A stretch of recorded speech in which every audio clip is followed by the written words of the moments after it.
Boom. Bennington Show. Ron Bennington, Gail Bennington, Chris Bennington, Vito Bennington, Jen Bennington, and I am Ron Bennington. Now, I have to tell you this. We're playing The Who there because we're doing the next GPS, which is this weekend. Kind of the UK sound, late 60s, early 70s. As we get a little more rock in our rock.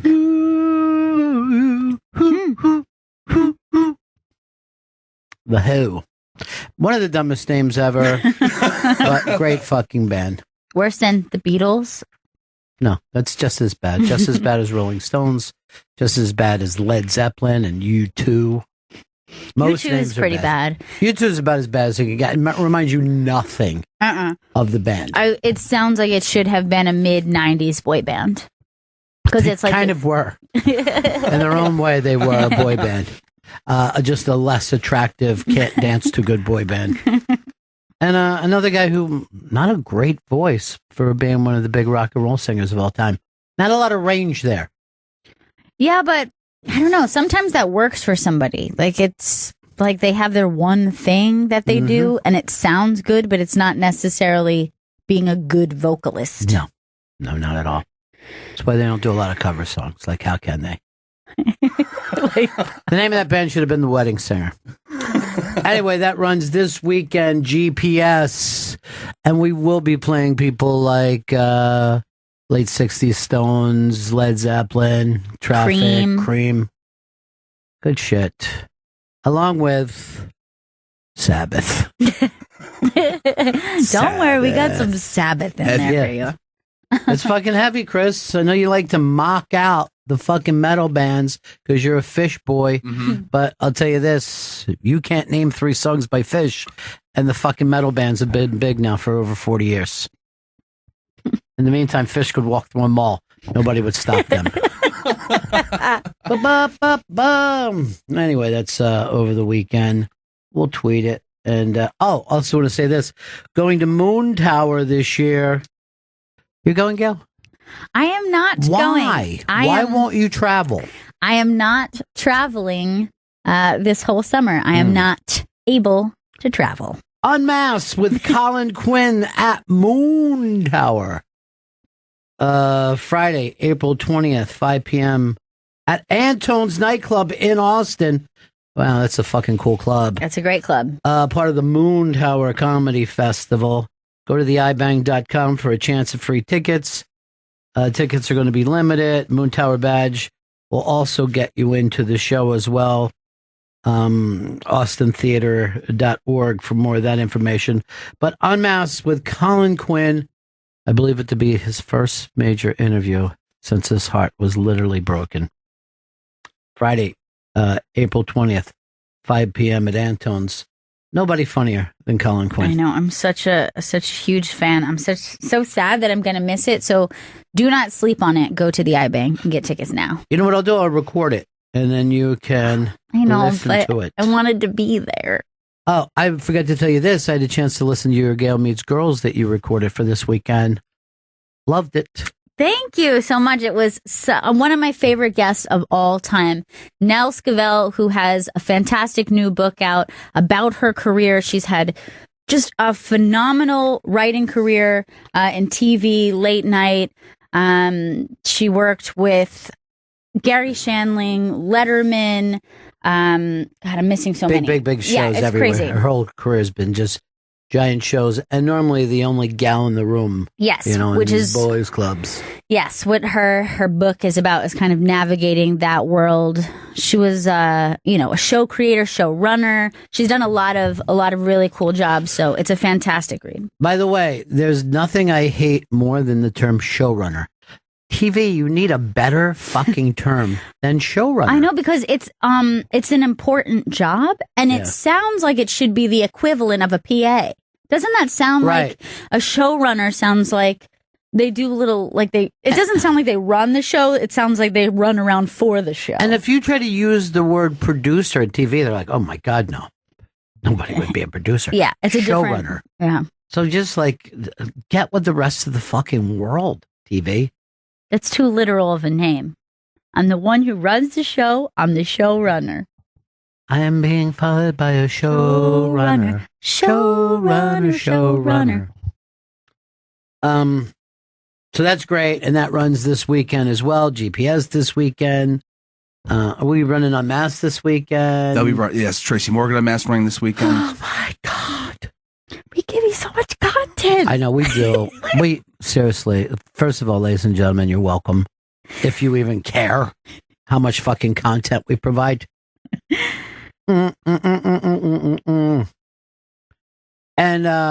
Monday, we're in a best of on Monday, taking a personal day to do some personal things.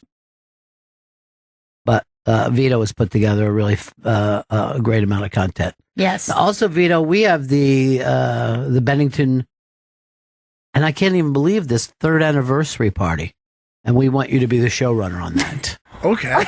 That's a big job. That's better than producer. You know what great show running you did the other day, dude, was the hookup you got with Parm for us. Parm sent us food. And I know there's a lot of, there's a very famous chicken sandwich fucking chain right now. I shouldn't say that.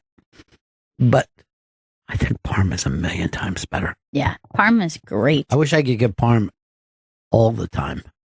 Nicole from Parm on the Upper West Side. And this is the thing. Normally I jump out of a car, grab a Parm, jump back in a car. I didn't understand how deep and wonderful the sides were until the other day. I know. Vito's like, you got to have the sides. I go, why would I have a side? I'm already going to fall asleep after eating this giant Parm sandwich. I told Vito I need to focus on the Parm itself. Never again.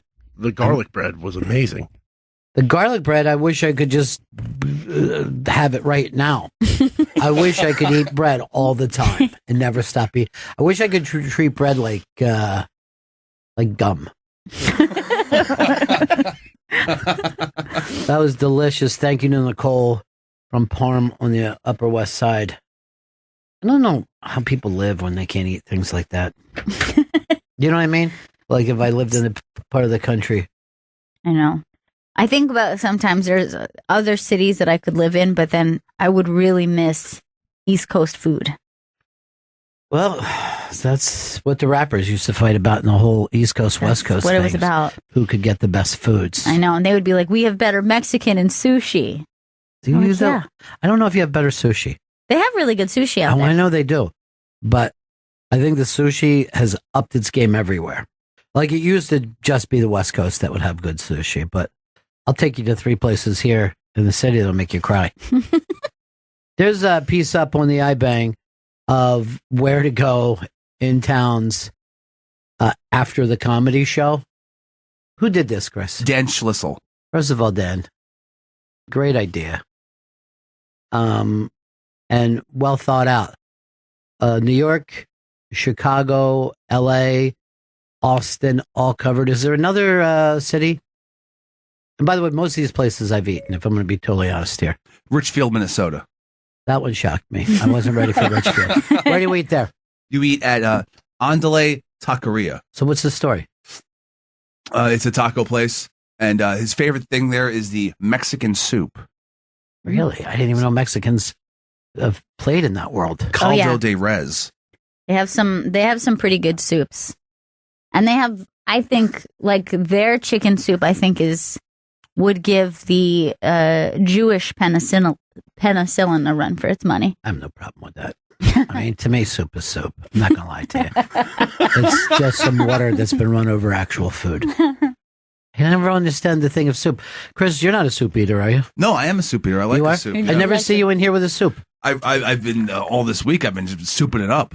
Oh, again, is this going back to your ass again? No, but I'll eat soup just. But you don't. That's what I'm trying to say to you. I see Gail bringing back soup. I see Vito bringing back soup. And the weird thing is, I bring back soup, and I don't even like soup. Like, and I feel like I eat more soup than Chris. I know that you do, because I'm like, no, I don't want soup. I've had enough of those things. I go, why not just bring me a tea? It's the same thing. I like my savory food dry. tea. Anyone? I don't even cover my food with fucking gravy the way people do. Wait a second. Yeah. Why don't they have savory tea bags? Wait a minute. We were joking around. But if you could just drop a tea bag of chicken in something, Yes. you're off to the track. It would have to be an edible bag. Like a chicken broth tea bag. Yes, Dude. That's, I mean, like, I think we all got that. That's what This we're wasn't saying. a difficult thing. I was pick up. I was second behind that. What about a beef broth bag? Wait, now you're on to something, Chris. I didn't even think of that. Thank you, Ron. What about a vegetarian option? I'm writing all this down and I can't even keep up with the ideas that are flying around this room. So, Gail, you're going to be a showrunner when we're down in Austin. I am going to be a showrunner, running the show, holding down the fort. Do not break this thing. Show I spent my life working on. Precious. Precious. It's Ladies Talk with Gail. I'm going to talk about my period. You could do that Where anyway. is it? What makes you think that you couldn't do that? Do whatever you want. But be who you are. This show should break into song more. I think we all learned that from Jesus Christ Superstar. I love that. If we could just have a musical number now and again. Does it go, Jesus Christ Superstar, who in the cock do you think you are? Is that the lyrics? Who in the cock do you think you are? By the way, for you people at home that are keeping, Chris went 9 minutes before he mentioned his illness this time. Could you imagine if this fucking guy was paralyzed from the fucking waist down? Oh. God. It would be just constant. He'd be talking about it. There's people out there that deal with blindness, never bring it up. Chris gets the shits, and his asshole has to be the chief topic of every conversation. And that's why you're not going to Austin. I have to go to Austin. Stay with me. I can't go. I would love to see you stay with her. I'm going to Austin, Ron. Don't threaten me, dude. Whatever you do. You tried that fucking shit with Eastside Dave and he kicked you off his sports program. That is not a threat. That is just wanting desire. You know what? You fucking strung up with Bronx Johnny. All right? But you don't fuck around with that stuff around here. Vito's ready to pounce. He told me before if I ever needed a hit, just fucking whisper in his ear. He said, just give me the eyebrow up. Oh, shit. I go, I can't do that rock thing. Who was the wrestler that died yesterday? One of the Valiant brothers? Yeah. Oh, I didn't even see a wrestler died yesterday. What? Looks like somebody doesn't do show prep. I was going to be a showrunner. Luscious Johnny Valiant. Pre your time. You wouldn't know him. Hey, Keith, Delaware. Yes, sir. We already have chicken and beef tea bags. It's called bouillon cubes. God damn it! Yeah, but is it in a God bag? Damn it! It's not Why in do you need it in a bag? You For drop it in fun. and you stir it up. For fun. We fucking blew it! I think it's still good. Do you know how much fucking seed money I took on this thing? And now they're calling this the bullion fucking disaster. Jason in New Jersey. Hello. Hey, So the Keurigs, the K-Cups, has chicken noodle soup in K-Cups. Fuck my ass. God, But it's damn disgusting. it. It's disgusting.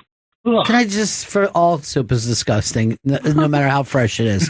And then B, this idea, this folly that we ran into today, where literally there's not a store in America that doesn't have chicken tea bags. Only one kind of tea bag in fucking Chris Stanley likes, and that's them nuts in his mouth. Hey, remember when Vito was like, it's like chicken broth? in a Oh tea my bag?" God, Vito, you're the worst of us all. Awful. Remember how stupid I look now, writing down the ideas, being excited about it, thinking we're finally going to get out of this fucking one-horse town. I can't be a cutter anymore. I can't live like this. Tired of being a local. I want to make it somewhere. I want to make it in the field of dance. Modern tap. Be what you want to be. Boy, this Colin Quinn at the Moon Tower is going to be fantastic. It's Friday, April 20th, 5 p.m. in Antone's nightclub in Austin. Go to the ibang.com for a chance at free tickets. Yeah, Chris. I had already told everybody that. You probably were off shitting again. I'll tell you this. You dropped a lot of weight. And you know where I first say it? What is that? Your face. Thank you. Your face looks fucking 18 to 19 years younger right It's now. like you shit out your face weight. You don't look a day over 53.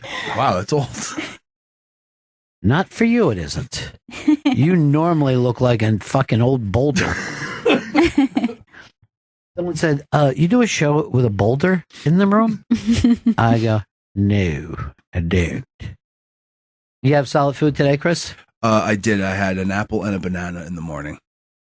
I don't know if those are the best things for your belly when you're coming back. Yeah. An apple is a little... don't they normally say raw foods in general a little bit more difficult on the stomach? Yeah, but he doesn't want a food that he'd have to cook. Yeah. I just grab it on the go. What about toast, which you love so much? I'm not going. There's no diner around here to get some diner toast. Dry toast. I need some butter. I'm not eating dry toast. I thought you were coming back from a sickness. Yeah, but I still want some flavor on that toast. Dry toast for you. He'll have some dry toast and some hot water. Wait a minute. I just got another idea. Well, what about a bread? So when you toast it, it's like the butter flavor is already in it. It's like, it's just like almost a baked in layer. I'm loving pre-buttered bread. This is going to be great. Yeah. Can I get you pre-butter? Wait a minute. Secondary idea. A bread that comes with peanut butter and jelly stuffing. There's no way anyone's going to call up and tell us that exists already. And if it does, great. I'll go out and get some. This is a win-win for us right now. Are you tired of rubbing peanut butter and then splashing some jelly on your bread? Wouldn't the world be a better place if there was already a peanut butter stuffed bread? Well, sharks, your fucking fat loser days are over behind you. Even old Barbara Corcoran would have to admit that this fucking is a great billion-dollar idea. And, Mr. Wonderful, we came with yours with some money, because you like money. Mark, we put the Dallas Mavericks logo on yours. And other guy from Canada, what's that guy that sits way at the right-hand side? Herjavec. What's his name? Robert Herjavec. Robert, we'd rather you didn't even get involved in this. I think one time Robert said he liked dogs, and everyone's like, I guess we'll put a dog on his. Like one time, he's like, I have a dog. And they're like, thank God. He plays with dogs and he eats all the food. Whenever anybody brings food by, he's like, yeah, like, and give me yet some no of one that. pays attention when he'll even go, I'll give you $1 million for 2%. Is anybody interested at all? Does anybody want any part of this?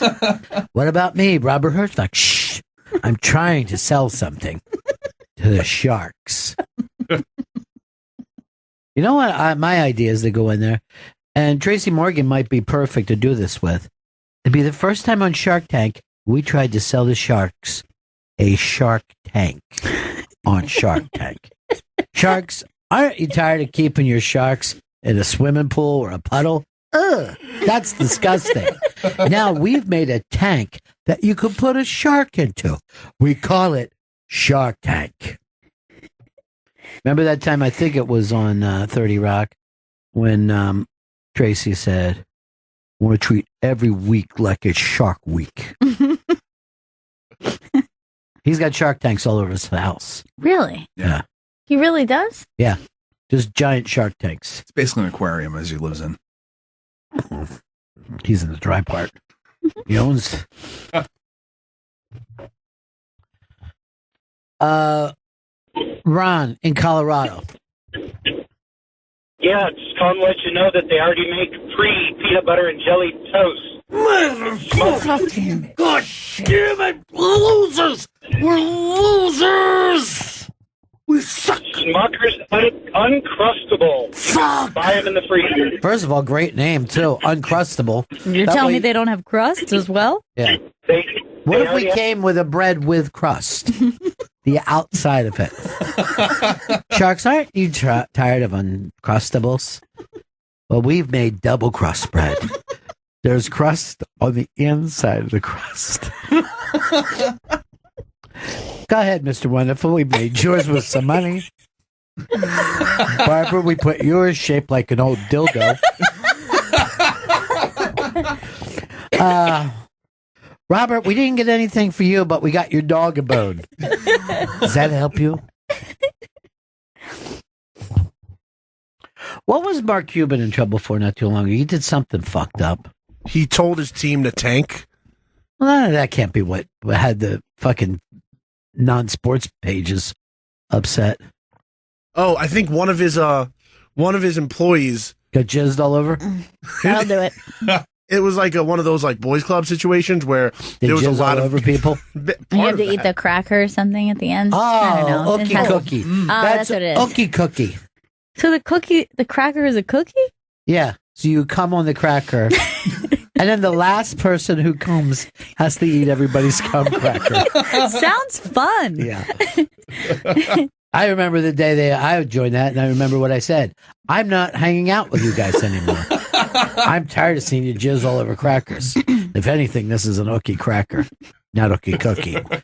Quick idea. What if the cookie came with the jizz already in it? Don't tell me they have that. Don't tell me they have that. The cum center? Chris, why be so disgustingly blunt about everything? I was just curious. Oh, let me guess. Yeah. You're still shitting liquid? No. By the way, Holly and St. Pete said that you need the brat diet, which is bread, rice, applesauce, bananas. That makes sense. Well, I'm already on apples and bananas. The applesauce, It's not a hard applesauce. apple. That's going to rip your fucking phone into pieces. You're shitting out straight apple cider. I said to him there, I go, did you use the bathroom? He goes, I just dropped a couple Johnny Apple seeds. Just little bird pellets. He shits like a bird, our Chris. I'll tell you this, though. Yeah. Gorgeous. You were right never to grow that mustache. So smart not to pay off your bets. Now I feel like you're college. What did you do? Does it hit your teeth together like that? I was nodding to Vito. No, but I heard your teeth smack. Did it? Yeah. Like you were biting in fucking imaginary hot dog. Like normally the phrase loudmouth means someone who talks a lot at a high, loud volume, but his is like his mouth is loud. I've never met a louder mouth. He got mad at him when I made him fucking spit that thing out the other day, and then he goes, "Are you telling me that you could hear it?" The whole room stopped and stared at him. No idea. That's not good, Chris. I thought that was internal noise inside my own head. Give us the 5 places to eat. Let's see if we would agree. All right, these are the 5 places from Dan Schlichel. Jesus, but that's not the name of it. The 5 places from Dan Schlitz. Dan Schlichel's top 5 places to eat after a comedy show in the United States. This is up on the iBag. See, here's the thing about comedians. They're late night eaters. All right, so give us New York. All right, this is Wohop on 17th Mott Why would Street. you give us that? Why wouldn't you just say, okay, we're going to guess? Okay. But I say give us New I'm going to say Wohop down in Correct. Chinatown. Nailed it. Is that it? Good. What's he eat there, though? He doesn't say anything specific, but Dumplings, it just says it's right? delicious Chinese food. I feel like they were known for dumplings. All Chinese places known for dumplings. That's all I'm ordering anyway. That place is open till 4:30, so it's a place like I know when I worked at a bar, everybody used to order from there at like 4 a.m. You go down there with guys that you picked up? Yeah, we go down there and fucking split some scallion pancakes. What kind of pancakes? Scallion pancakes. Big fan. Ugh. Delicious. What if they came with the scallions inside the pancakes? Holy shit, syrup in the pancakes. Write it down. Okay, that's it. And that has to be original. McDonald's has it. Wait, what? Yeah, they remember when they made the The McGriddle. Yeah. Fuck. But what is that, waffle? Yeah, it's like a sponge. It's I just remember like I a tried weird- it the fucking first day and I go, fuck you, I'm going back to the McMuffin. Yeah, I think I've had it once and I did the same thing. But I go with sausage. Me too. I put my hand up for high five and you didn't see me. We just did a Barrington barometer without even meaning to. Give us the city. Chicago, Illinois. It's got to be one of the dog places. Doggies. Right? Uh-huh. The Wiener Circle. That's right near Molly's. It's like walking distance. Oh, really? Yeah, I always go there, get a Chicago dog, walk back to Molly's, get a Ron Bennington. Back for another Chicago Duck. Back for another Ron Bennington. I go on like that for 24 hours straight. Sounds great. It's my version of a triathlon. Vito just jumped up like he was going to be in a fight. Are you okay? What's going on? You got to defend yourself? No, we have some visitors. In there? Yes. Why would they be in there? They just came here. I could send them into you guys. What are you talking about, Vito, instead of this? But you know what is weird with Chris's sudden weight loss? You look like you got bigger over that time. I feel like you guys don't look like twins anymore. I know. Finally. Hey, would you be willing to do the mustache and pay off his bet that he refuses to? 5 months of a mustache? Yeah. Yeah, I'll do it. You look so said it, just but fucking, you look so sad. Yeah. Why didn't you just say, no, I don't want to do that? Chris is an asshole. He needs to pay off his own bet. He should pay off his own bet, but I felt bad. won't. But you just He agreed.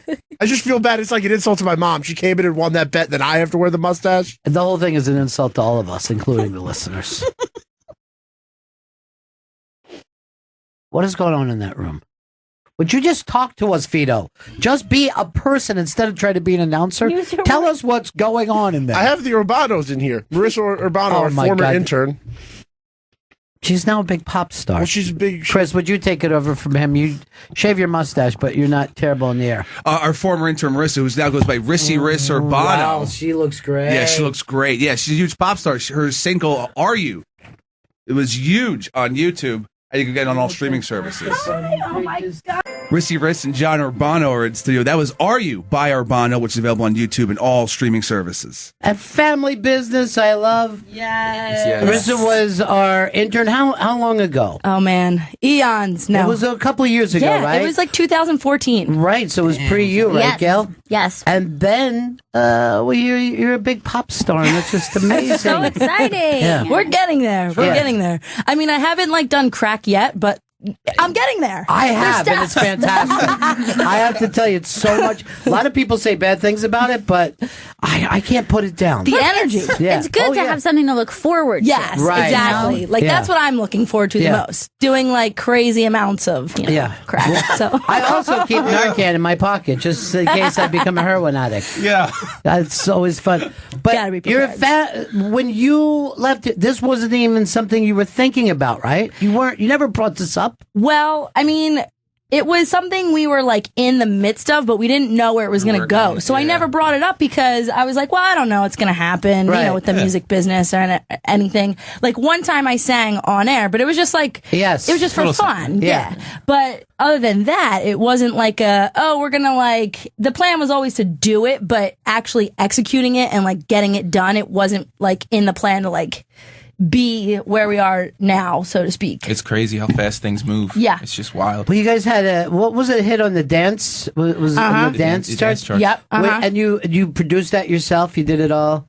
Well, I mean, we wrote all the lyrics. What we did was John actually found a beat online because like, especially when you're like first starting out, nobody wants to work with you. They're like, who are you? Like, you know, they're like, I'm Picasso and who are you? Like, you peasant. Like, so you just gotta like be resourceful and find things online. And he found something. He's like, yo, I think that I loved you it could when I first sing heard it. I on was like, this. oh, you gotta, sing to this. Yeah. Then she just sang something and the song just came together. It just really came quick. together. Like sometimes things just I just fall in wrote place. it like on a napkin, basically, like Eminem style, like I was like, in a don't write it there, don't laundromat. write it there. Yeah. And then he wrote the lyrics to the verses, his part, and we put it together. And then we ended up actually doing a whole album by ourselves. And I was like, no, like we're gonna get this done. Like we're gonna do it. Like it's gonna be fantastical. Like let's just like go full throttle. Right. So we put it out. Like I bombarded these like PR people. I'm like, put this out.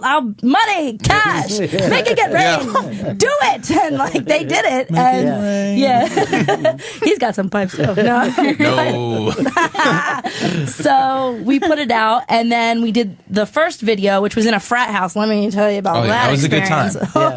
Well, we have some good friends though. Yeah, they were Thank really God. nice, and they were just like, "Oh, come and just use the house." And I'm like, "Oh, thank God!" But then we finally got a label to look at it, and they were like, "Yeah, you Shout out got 418 something here." Music. Yeah, 418 Music. Gino. We love Gino. Gino Caparelli. He's like an OG in Philly, like in the dance scene. Right. And he just was like, you know what? I see something in you kids. Like, and he went through the list of songs and immediately he was like, this one. He was like, oh, I love this one. Yeah. We were like, let's do it. And then just kind of like snowballed into what it became. We were like super pumped. When we heard it was getting on Billboard, we were like, oh, yeah. What? Through the moon. Yeah, that's And nuts, our parents, right? too. Yeah. We're- Yeah, I They're mean, going crazy. first of all, did your parents used to think that you were crazy? Yeah. Did they used to think you guys are wasting your time? No. Not- No, not they were wasting behind. time, but Yeah. crazy. They always knew I was a little, Yeah. just a little off. You know her. She's out of her mind.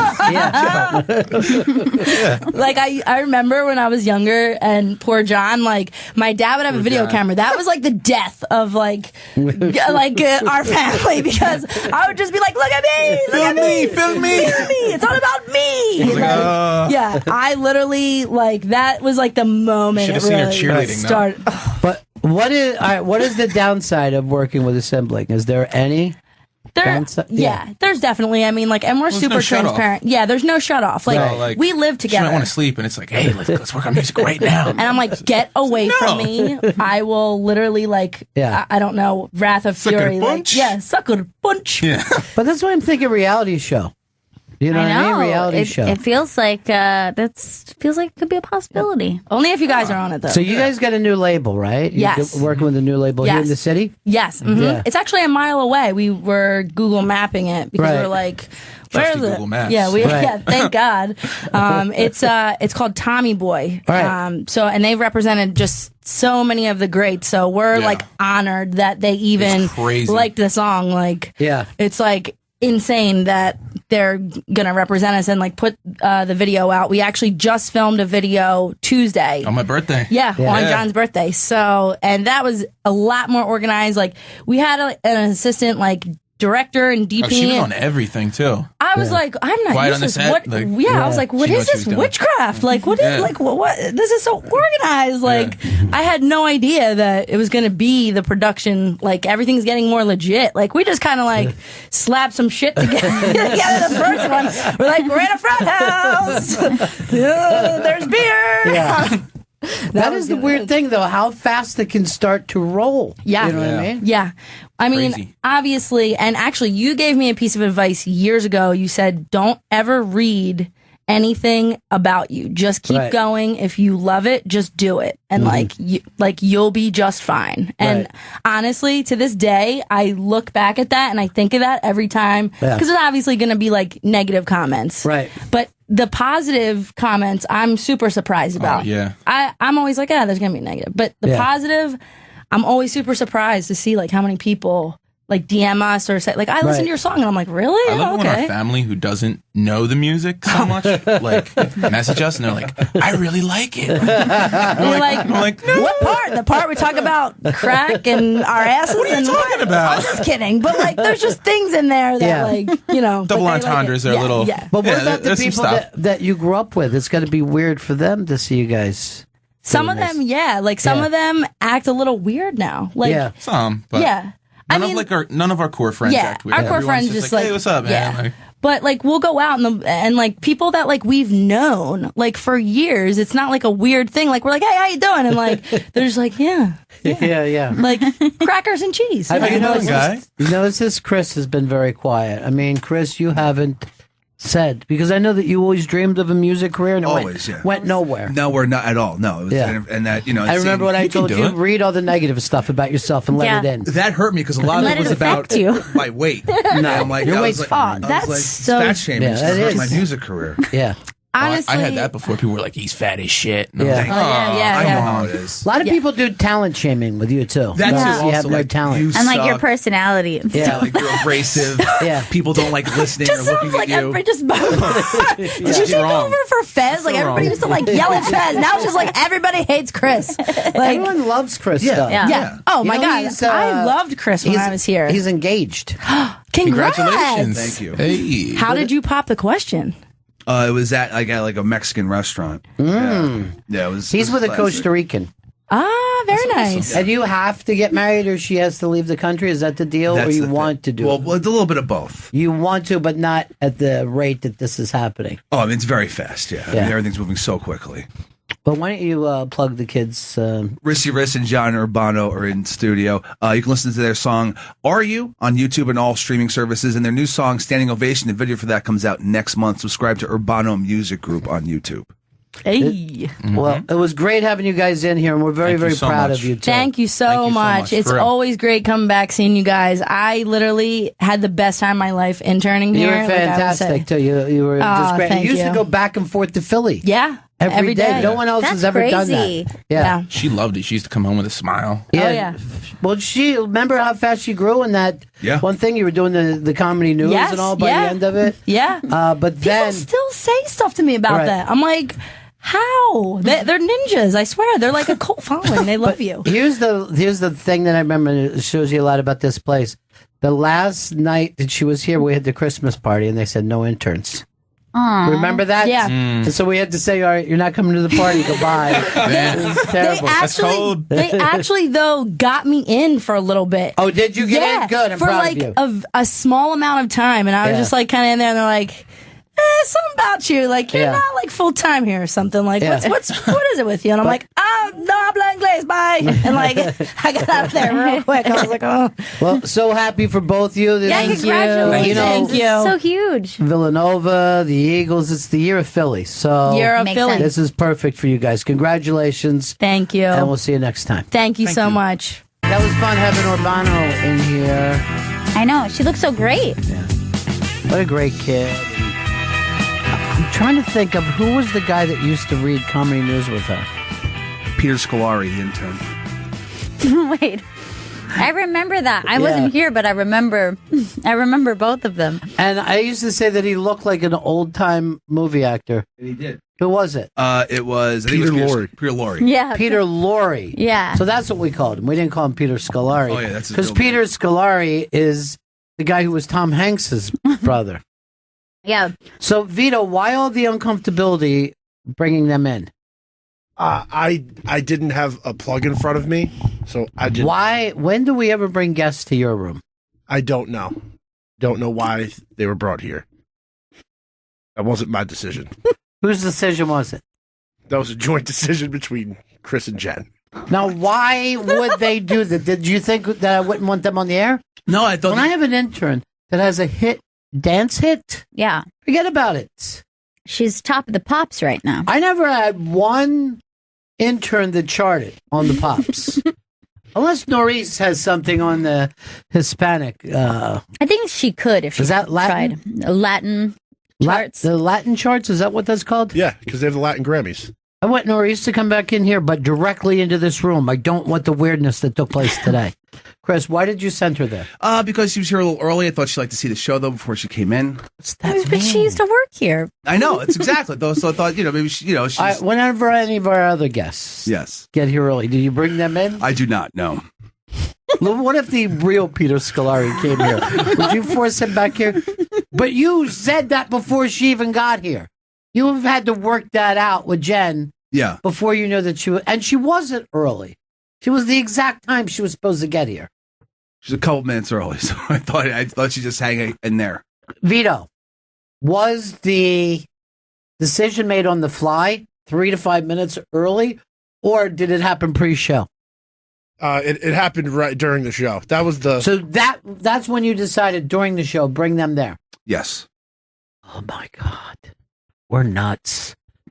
You're not going to Austin. We can't risk that Colin Quinn will be stuck in some kind of a weird place. Just wanted you to see the board before. Yeah. I thought you might want to get behind the bar since you used to work there when you're in your teens. No, Chris, that can't happen. And I know you have a friend in Austin I do. who you do mushrooms with. No, Vito's the one who does mushrooms in Austin. What do you do? Drink at night. Drink at night. I did mushrooms at night. This was what made us laugh last year in Austin. First of all, those guys didn't have a hotel room, which was just fantastic. It was really. And then out of nowhere, Chris says, God, look at Trump, the dumper on him today. I don't understand it. I think he's losing some weight, but not in the butt. Yeah. He's thick back there. Yeah, he's Baby he's a got pear-shaped- back. Yeah, he's a pear-shaped boy. There's the funny hair.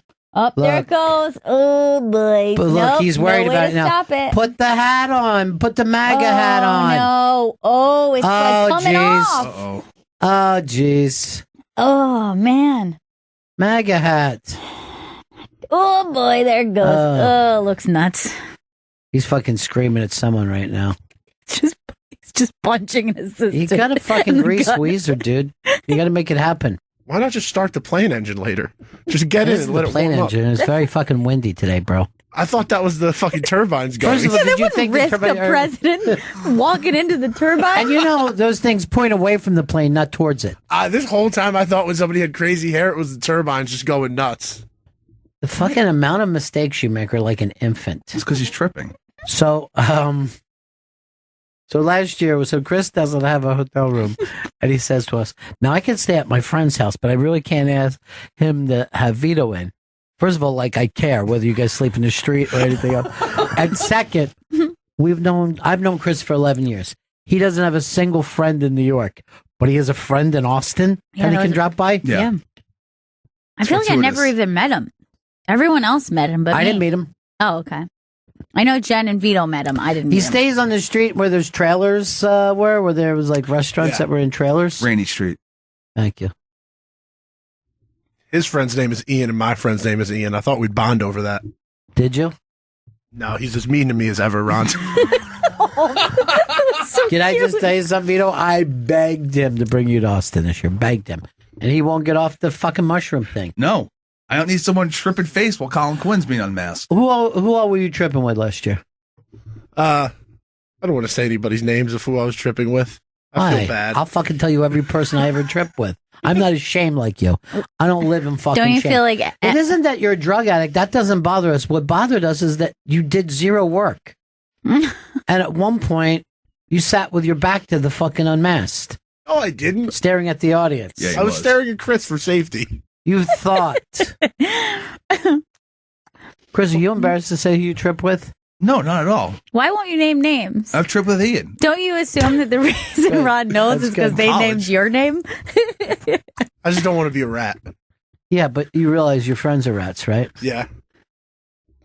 But I don't want to ruin my integrity. And they talked about you like it was a fucking joke, like they dosed the fucking puppy dog. Aww.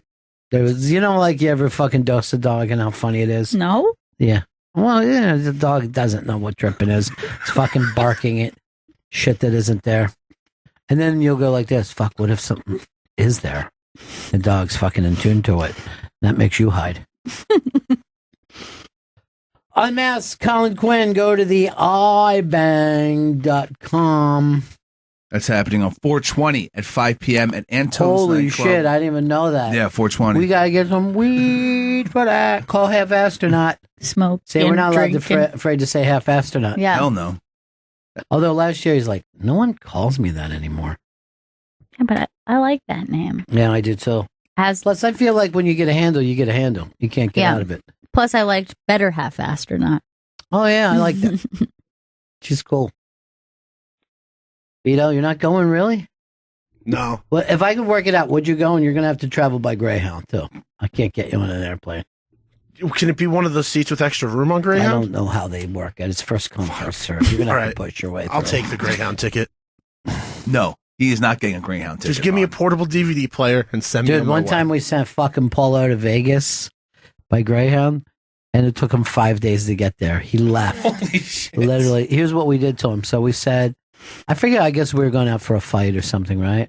So we said, you can go with us, but you have to fucking travel by Greyhound. And there was things like they'll just stop at some fucking Texas town. The driver will say, well, there's no other driver here, but I got to leave. And they would just sit for 12 hours till another driver would show up. Oh my God. He got there. He was a wreck. We didn't have a hotel room for him. We said, no one said anything about hotel. We said, we'd get you to fucking Vegas. And we would just see him sitting in the lobby. Oh. Now, obviously, he could have stayed in anybody's room, but it seemed so funny to us. And those cruel shock jock days. I also find I feel like those rooms are pretty affordable. They make them nice and cheap. Yeah. He could have taken care of himself after getting that free Greyhound. He had no money. He wasn't doing well at that time. Couldn't make ends meet. What is it, Chris? What are you doing sitting there with that paper for? Judah Friedlander stopping by in just a moment. Oh, God. Why are you talking like that about Judah? Just if you and Vito would just be people, we'd be onto something. I'm a person. Judah Friedlander. Really? Why did you send Rizza? What's their name? Rizza now? Rizzy Riz Urbano and John Urbano. What did we call her? Marissa when she was here? We call her Marissa. She wasn't a pop star then. Yeah. Just a regular person. Nice kid though, right? Such a sweetheart. Yeah. And My I love brother, the family biz. I know. They just go with the last name. What's that remind you of? Stanley. Chris Stanley's going with his fucking Costa Rican fiance. You guys get married in Costa Rica or here? No plans on the marriage. By the way, congratulations. That was news to me. I think it's fantastic. I think it's quacktastic.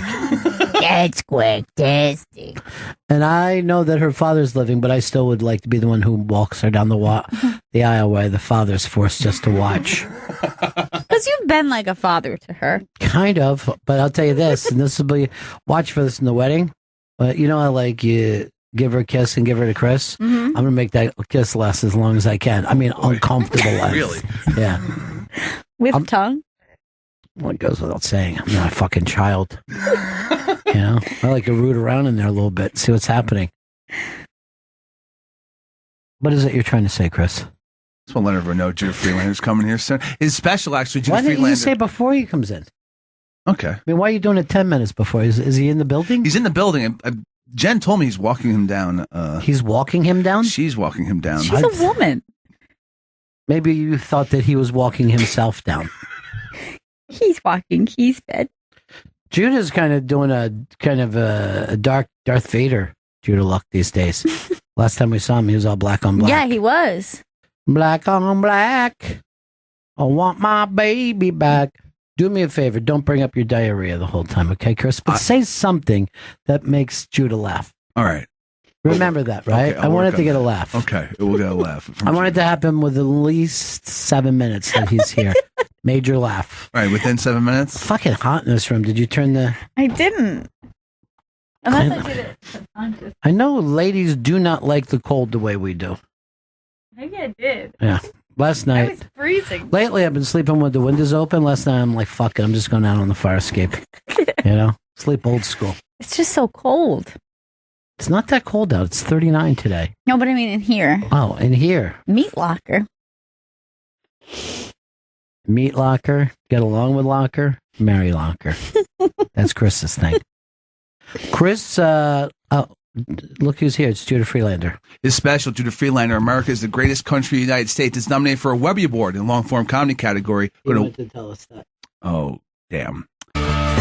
Fight to the end. Judah Friedlander's in studio. He's performing in Athens, Georgia at the 40 Watt Club Tuesday, April 10th, and the Relapse Theater April 11th. Then he's at Dynasty Typewriter in Los Angeles April 14th, at the Comedy Cellar at the Rio in Las Vegas April 18th, and the Independent in San Francisco April 23rd. JudahFriedlander.com for tickets to all those dates. 40 Watt Club. I That's know. super cool, man. I know. That's really cool. That's the place that whole Athens sound Yep. came out of. That's what I've heard. Yeah. I've never played there. Yeah. I've never been to Athens. I've wanted to play there for a long time, and now that I don't have any agents or managers, I was able to book myself there. Really? You've amazing how that you've works. done away with management completely. Well, I haven't had a manager in about 7 years. Uh-huh. And, I mean, it'd be great if I had someone who actually worked hard and let me go places I wanted to go, you know, and or would do things to help further the career, but haven't been able to make that work. Management is always strange. It's such a gray area of what a manager does. I think they're all gray areas. Like people sometimes ask me, what's the difference between an agent and a manager? Yeah. And I usually tell them, well, an agent takes 10% of whatever you make, and the manager takes another 10% of whatever you make. Yeah. And they're like, well, what's the difference? I'm like, I just told you. That's the difference. An agent is supposed to just book you on the road, but a manager is supposed to be this almost sounding board / partner, somebody who's involved, consultant to your life. Yeah, they're supposed to not just manage your acting career, your stand-up career, but really just your whole being as a soul and individual. Like, yeah, good luck with that. Yeah. And currently you're managing 40 other people. Right. Telling you who should you be in a relationship with, how often you should write. Yeah, some people have those where they're really close with their managers or agents and actually go over their act with them. And I'm like, are you fucking kidding me? Yeah. Why would you ever do that? You don't even go over your act with yourself. That's the beauty of you. I did it once. And it was weird. I notice how often on stage you're surprised by what you say. It's sometimes it's downright shocking. Yeah, with a strong mix of inspirational. Yes, the whole manager agent thing, that would be great. I would love to have someone who would, not take 2 weeks to email me back or, if an offer comes in for me, they actually tell me about it. That happens so often where agents, you'll get an offer and they won't even let you know about it. Or someone calls up asking directly for you, offering you a job, and then they act like they got you this job on their own. One time I actually got an acting gig. It was this movie called The Darwin Awards. Which I liked. I thought it was good. And it didn't do well with the critics. It did well at Sundance when it was there. It's a funny movie. It's all these different vignettes about these people who accidentally kill themselves from doing really stupid things.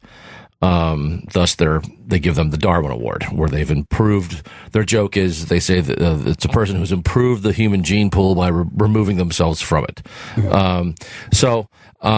It was me and Lucas Haas in our vignette, and we play these two guys trying to sneak into a Metallica concert, and my character gets killed trying to sneak into this Metallica concert. So the casting director emailed me. This was, I think, shortly after American Splendor, and I was getting some offers here and there, and emailed me directly and said, we want you to do this. We'd love for you to do it. I read it. I'm like, yeah, this sounds great. I'd love to do this. And then I was busy, I think, on the road, so I asked my acting agent at the time, I'm like, hey, can you handle this? And then I think a day later, she calls me up and says, I have to call them because they want to fire me. And I need to convince them to rehire me. And I'm like, wait. We went from them emailing me saying, we are thrilled if you would consider doing this. And if you say yes, it's a yes. And that's what I said. And then, so apparently it was a low budget movie. It was filming in Oakland, California. And there were going to be some stunts. And they were maybe or maybe not going to be able to get some stunt guys, so I would have to do some stunts either way. And so I said to my agent, "Look, I'm traveling. Can you just talk to them, make sure it's legit. It's going to be safe." So she gets into a fight on the phone with the stunt coordinator, and then he says to the director, "I'm too high maintenance. You got to fire this guy." I haven't even talked to them once yet. So I can't remember where I was going, but I'm trying to get from one road gig to another road gig, and then I find out, you have to call them back and beg to be rehired. I'm like, what? So when someone asks you what an agent does, that's what they do. That's what they do. And then years later, a comic friend of mine, was meeting with that agent, and that agent was really wanting to rep that person. And she actually told them that she helped me get that job. So I wound up doing the job. Yeah. Great movie. They wound up hiring some stunt guys, but I still had to do some stunt stuff because I climb over this 30-foot fence, and then I fall and I crash into a tree, and I'm dangling off the tree. So that stuff was done mostly on a sound stage, and I had to do some of the wire work where you're just, hanging from a wire. So, and it was hard, but it was so much fun. And the stunt coordinator, Dick Zeigen, I think was his name. No. I might be blanking on his name. Anyways, I might be confusing two different guys I know with the first name Dick, and there's usually not a lot of guys named Dick anymore. But anyways, side story. The guy who's the stunt coordinator, a really famous guy. Remember Scarface? Yeah. Remember when Al Pacino, I think he's in Bolivia, meeting this one guy, and F. Murray Abraham hanging from he jumps out of he gets thrown out of the helicopter hanging. The stunt coordinator of this movie did that stunt. Wow. He was the guy who jumped out of the helicopter and then is hanging from the neck. Yeah. So I'm like, how does my agent get into a fight with this guy? This guy seems like he's pretty much up for anything. And so I met him. no problems at all with the guy. Had fun hanging. I mean, he basically told me Scarface stories. It was awesome. So, if I can find an agent who will be good, that'd be great. But so right now I'm just booking myself, and it's cool. So I'm doing. I'm on the road every week. The next 3 weeks, every day, pretty much different city, and looking forward to it. What kind of time do you do on the road? You doing 45? You doing an hour? No, I do an hour, sometimes more. Right now, I'm doing a mix of all new material, some old material, but nothing that was from my special, and then I always do a lot of crowd work too, and then some of that. So, and right now I'm still doing some of my. Stuff where I ask the audience to ask me about my presidential platform. Right. So I do cover some of the same topics, like healthcare or whatever, or the environment. But I have all new jokes on it. Yeah. It's not any of the jokes. I'm always amazed how serious that the audience takes those questions. Like these are like something that you would actually ask a candidate. You know? Yeah. I run a very serious show. It's very serious. Yeah. Well, it's a mix. Sometimes people sometimes they just get so serious and they're always asking legitimate questions. And sometimes it's a mix of that and some kind of ridiculous questions, which is cool. Yeah, But which do you prefer? Because do you feel like someone goes way too silly, then they're trying to be part of it? That's never good when someone was just getting. Now's my time to just shine. Getting ridiculous, or making some joke that they think is so cool, but it's really kind of an obvious one that's been asked many times before. But it's all good. So I'm looking forward to it. And then I'm putting together a European tour for later in the year, probably August and September. Go out there for about 4 weeks. And I'm trying to book some stuff in South America. Have you played South America before? No, I haven't done it before. Yeah. So, I want to do Mexico as well, and Argentina, and a couple other countries. So, working on that too. That's cool. And I also still need an apartment. I still don't have an apartment. Still don't have a place. Yeah, still technically homeless. Yeah. I'm a man of the people. Well, then it's true, and that makes the road a little. I mean, you're really out there. It's like vacation when you're on the road. It's like, dude, when you don't have a house or an apartment and you're not in the city where you theoretically live, it feels like normal. When you're staying at a dinky hotel when you're in the city that you live in, it feels like, all right, I'm somehow failing here. Somehow I'm not doing something right. Judah Friedlander is in studio. He's performing in Athens, Georgia at the 40 Watt Club, Tuesday, April 10th, Relapse Theater, April 11th, Dynasty Typewriter in Los Angeles, April 14th, Comedy Cellar at the Rio in Las Vegas, April 18th, Independent in San Francisco, April 23rd, JudahFriedlander.com for tickets. And Judah's special, Judah Friedlander, America is the Greatest Country in the United States, that's nominated for a Webby Award. Whoa! Just found out yesterday. That's super cool, man. Yeah. And I tell you, and I'm going to be straight up, I cannot thank you enough, guys, because you guys have been... you guys have just been the coolest to me. So, thanks for all the love. But yeah, it got nominated for a Webby. I submitted it. I didn't think it had much of a chance, and somehow it got nominated. So now they're having a vote where the public votes. Like, they pick the nominees, and I don't know if the public votes for the winner or if they have a special audience award thing also. I don't know what it is. I haven't fully read the website. When you're homeless, you tend to get distracted. And I tell you, the OCD or I should say the ADD, when you don't have like a home, it really increases a lot. Oh, is that right? Oh, yeah. Because I'm really unorganized. But now that I don't have a home base, I'm like a whole other level of unorganized. But, I'm still booking. I'm still managing to book some work for me on the road, so that's good. And I like the fact that you're like looking at new continents. You know what I mean? Just like, you're working off a globe. People hadn't done that in the past. My ADD is worse than it used to be too. I had to prepare for something the other night, and I'm like, I'm taking 3 hours because I'm going to go to this thing and present, and I'm going to be on.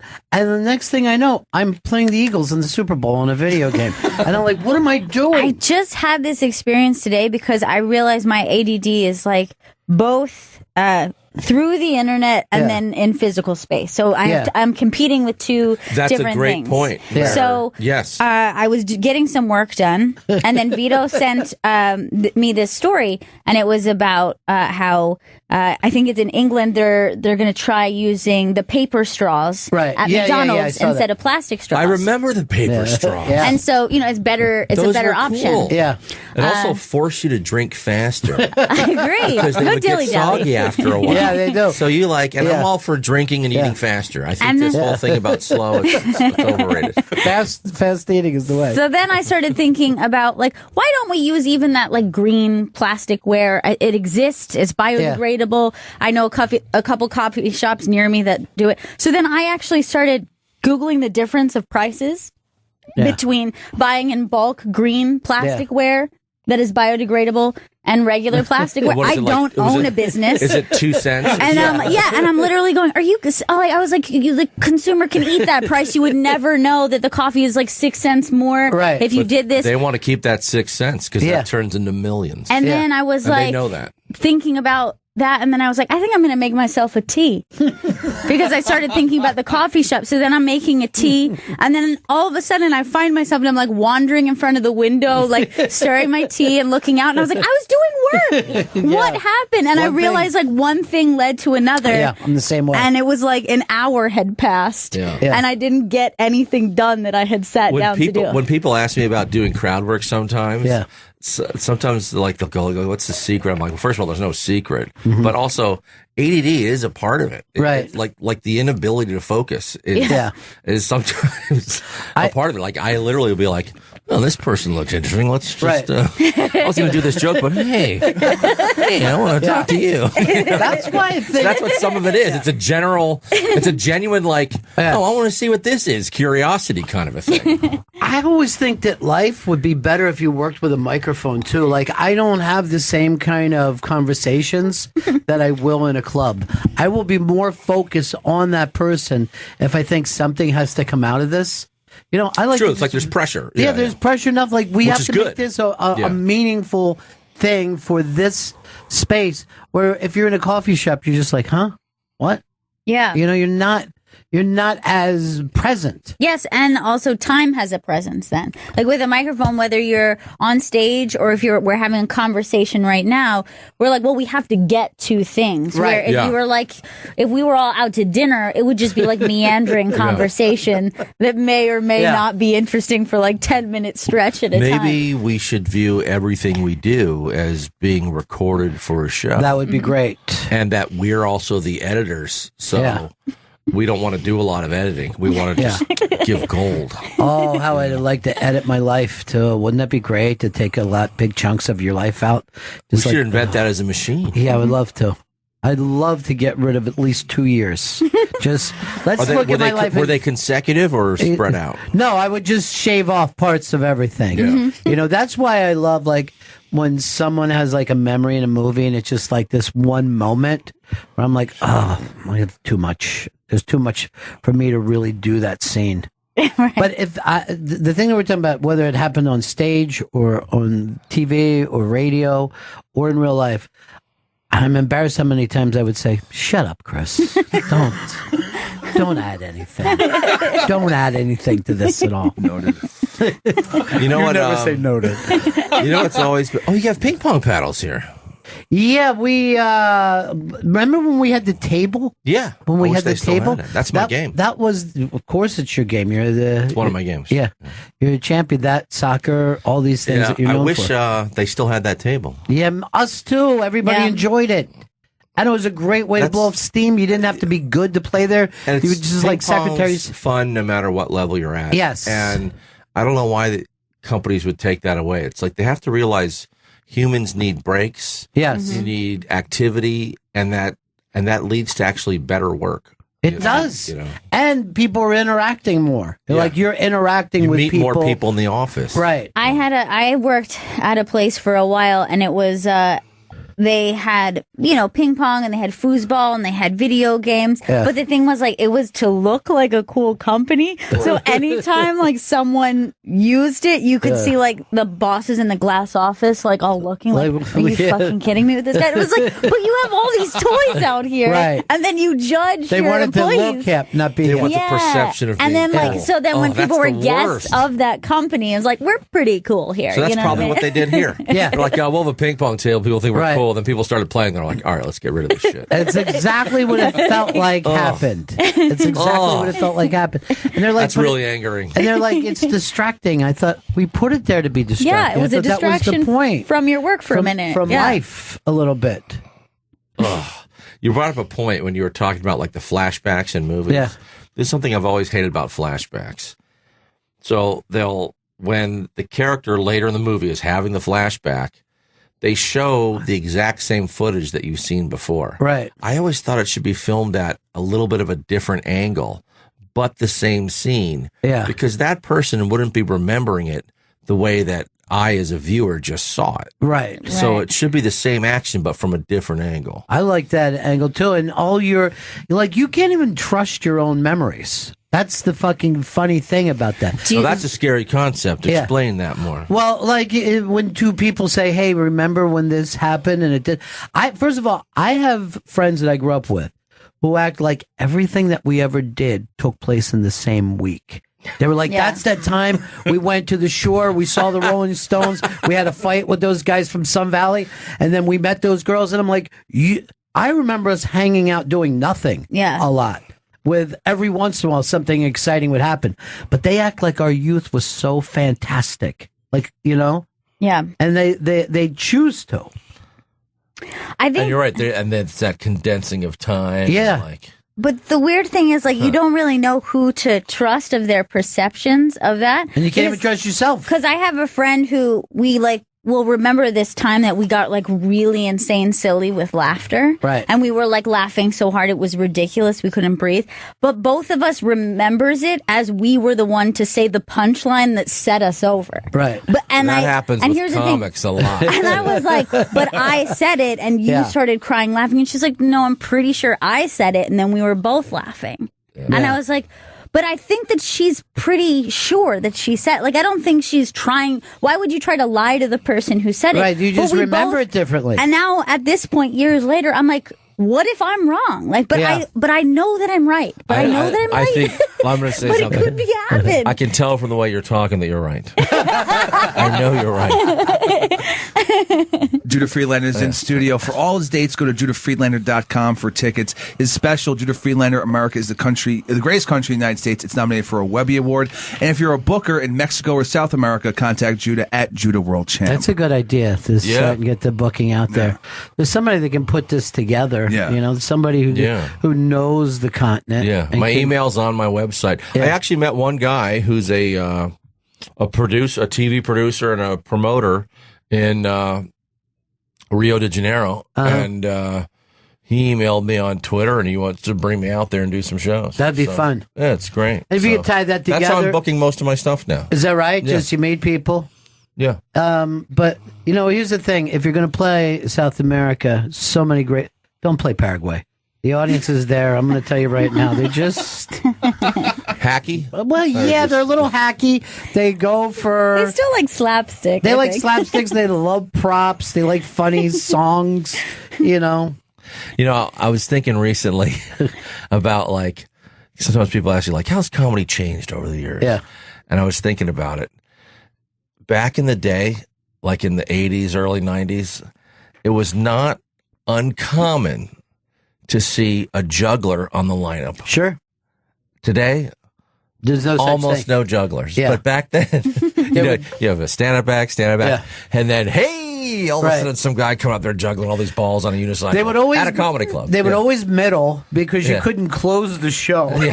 And that would be a weird opener because that doesn't really set the scene for the night. No. Right. Were they funny while juggling? They would have the same jokes. Okay. Yeah, there's juggling jokes that go around. Okay, gotcha. You're right, a lot of stock juggling jokes. But it was weird. Like even in Manhattan, there would be some jugglers on a show. Yeah. And I think there's still one or two guys who are doing some juggling. And Yeah. even there's even one young guy, cool dude, who's doing juggling. But that's something that like you wouldn't even. Like if someone went to a show today in the city and they saw a juggler, they would probably be telling all their friends. Yeah. Like, yeah, there's a fucking juggler on the show. But then it was like the norm. There's a juggler. Great. It's, well, same old little tricks, and some of the places, I mean, the ceiling's just too low. Yeah. And I saw a juggler on an open mic back then. And they had, it was two guys and they had axes and torches. And the fucking thing went into the audience. There was suddenly a torch into the audience. And, I was watching the owner just, what are you doing? Yeah. How do you... I'm like, hey, I mean, that's why it's exciting juggling. Yeah. And even it's props. an open mic. There's many more props back then. Oh, yeah. I was just watching an old stand-up special. No, it's a comedy show. Like it was I think like Evening at the Improv or something like that. And I think David Spade was on, and he closed doing like props. Wow. Really? And you wouldn't even think that would happen today. No.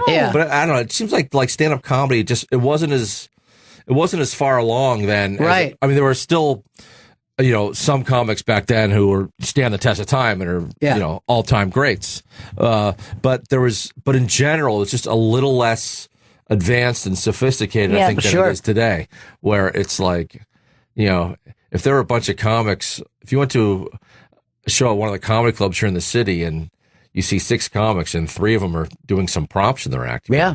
Well, remember, Gallagher was one of the biggest touring acts that you could have. Yeah. So a lot of people look to, like, that's the way you do it. That's how you get to be And I think they popular. also were literally like, I think a lot of comics didn't sometimes maybe have as much comedy IQ or knowledge. And it's almost just like, it was almost like if getting a joke was like a magic trick. It's like, hey, maybe this is funny, like having no real, not coming from a real core and place, but it's just like, oh, look, this is funny. I remember when I did this as a kid and it made people laugh. Let's try it again, It's just interesting. I was just watching some old stuff and that just like hit me. I'm like, you don't see jugglers anymore. No, jugglers don't exist. The prop act doesn't exist. You don't see.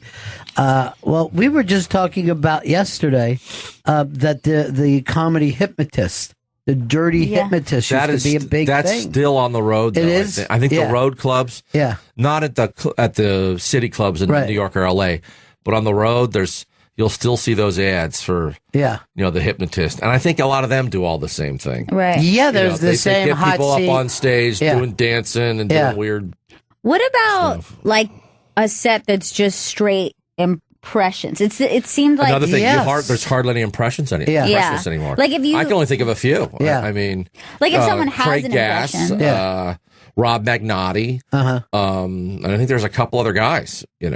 What? There's some guys that like they can do a couple. They'll drop it into their stand up. Right. It always kills. Yeah. But you a guy who comes you out don't, with his you don't 40. even see that as much anymore. Like for a while, 15 years ago or 20 years ago, there were probably 20 comics doing Christopher Walken impressions. Right. And now it's like I can't think of. Well, I guess that's not true because a lot of people now are doing Trump. Yeah. And a fair amount were doing Obama. Yeah. Once someone like cracks the impression, cracks that code. then all these other people sort of, Yeah. a lot of them are really just copying that other impression. Yeah. They're not really doing their own. Almost anybody can do something close once Dana Carvey has figured it out. Yeah. You know what Yeah. I mean? Yeah. And then it's always interesting when you look at, who's the kid that we had in that was on SNL a couple? Jay Farrow? Yeah, Jay Jay Farrow. Farrow's an impression. Yeah. And he does it so close that there's no caricature to it. You know what I mean? Right. He's literally could call up somebody. Yeah. I call that an impersonation. Yeah. When someone's doing, it's almost like when Piscopo does Sinatra. Right. It's like, okay, this is just Sinatra. It's close. It's like, but you need your own. Right. To be a great impressionist, it's like, you're right. It's like almost like a cartoonist who's doing caricatures. Yeah. You need to do your own. You need to sound like them. Yeah. But have it be your own sort of exaggerated version of it. And Carvey always had that with that Nat Gandette. Oh, and then yeah. other people would do that, but you're like, well, he never did that. Yeah. You know what I mean? But we could, it's like, to me, my favorite kind of art is like John Lennon's line drawings where he would just take a couple of lines and you're like, yeah, That's him. Right. There's eight things, and you've got the guy. Had his style. Yeah, Yeah. and that's to me is like a good impression. Is that you're barely close, but we all know who you're doing. Like I've kind of noticed that with Anthony Atamanik's impression of Trump. You know how he does that note where he was like, and it goes like kind of high, which Trump kind of does, but it's like an exaggerated. And now I'm hearing people do that. And I'm like, but that's Anthony Atamanik's impression. Anthony's great. Yeah. You know, he was on 30 Rock for I think almost the whole time. He played one of the writers within the show. But who never had lines. Do you know I didn't know that? Yeah. Wow. I never knew that. And I'm a big fan and he of even his. gets a lot of close-ups. Yeah. You know, where it's just, you know, reaction shots and stuff. And so me and him, we used to hang out a lot on set. Yeah. Really, really funny dude. Yeah, he's crazy and funny. It's Crazy great smart. to see him doing so well, you know. And because his Trump is a real, you know, not just an impression, but a satire, a satirization of Trump, you know, just taking it to these kind of bizarre extremes and stuff. He and Adomian, when they did that tour, that was Adomian's just funny. Yeah. fucking genius. Yeah, those guys are great. I saw it in Montreal. I guess that wasn't last year, it was the year before, right? Yeah. And it was just so damn funny. And both of them just had them figured out so perfectly. Yeah. Right. No, they're both very good. Yeah. So yeah, it's cool to see. Yeah, that's good examples of what you're saying, where someone's doing their own take on somebody, and not just hey, I can do a Trump, I can do a Bill Clinton, I can do a who first did the Bill Clinton? That might have been Daryl Hammond, maybe. I don't know. I think it was Daryl Hammond, the one that made it famous. And then those things are weird because, like, and he's great too. Yeah, I mean, he's just a kind of a mad genius with that stuff. But that, like, Clinton would invite him down. You know what I mean? Which is really weird. Like, they would bring him to Washington. Really? And say, they brought him in. Dana Carvey, George H.W. Bush used to bring him in all the time. And Clinton did plenty of stuff with him. And they would just sit around and howl at the impression of themselves. I don't know if I could handle it. I think I would be like, I'm nothing like that. The fuck, dude. Do not laugh at this man. Craig Gass used to sometimes do impressions of me on stage, and he's really good. Yeah. I would just crack up because I'm like, were there things that you recognized in yourself, or like you weren't even conscious of them? I think it was some yes, some no. I'm like, cause I just walk in the room, I'm like, wait, what's going on over here? Judah Friedlander's in studio. He's performing in Athens, Georgia at the 40 Watt Club Tuesday, April 10th. The Relapse Theater, April 11th. Dynasty Typewriter in Los Angeles, April 14th. The Comedy Cellar at the Rio in Las Vegas, April 18th. The Independent in San Francisco, April 23rd. And JudahFriedlander.com for tickets to all those dates. And the specials nominated for a Webby Award. Go to @JudahWorldChamp for the link to vote. He is happy to be on the road because he still can't find an apartment in New York that he's comfortable with. Is it Tell going through the same thing, or did he find his place? I think he was smarter. I think he has an apartment, and I think he bought one, and now he has to like sell the other one. Right. But so I was just like, my lease ran out, and I'm like, okay, I got nowhere to stay. I don't want to rent for a year again because I want to try to buy something I've never owned, and here I am 7 months later thinking, well, maybe I should have just fucking rented something. You know, Tom Rhodes put his... He did like 7 or 8 years. 7 or 8 years, and you were just that's like... What I think about him all the time. Yeah. I'm like, Rhodes did it. I'm like, I'm 7 months in. Yeah. Just out of 2 little suitcases. Yeah. That's it. Yeah. But you got your stuff in storage? I got a bunch of stuff in storage in Jersey. Yeah. And then I got a few things at my folks in Maryland. And then I just remembered I have my computer at my friend's office here in Manhattan, and I don't think I've seen that in about 6 months. I just realized that. I'm like, I should take him out to dinner, I think. I thought it was going to be there for like a couple weeks. Yeah. It's been 7 months. I'm like, whoops. Sorry, dude. Yeah, I'll have to make it up to him. Tell me more about the 40 Watt Club history. Well, the 40 Watt Club... Was that REM and bands like that? REM and B-52s. Oh, really? And the Pylons. Yeah, there was...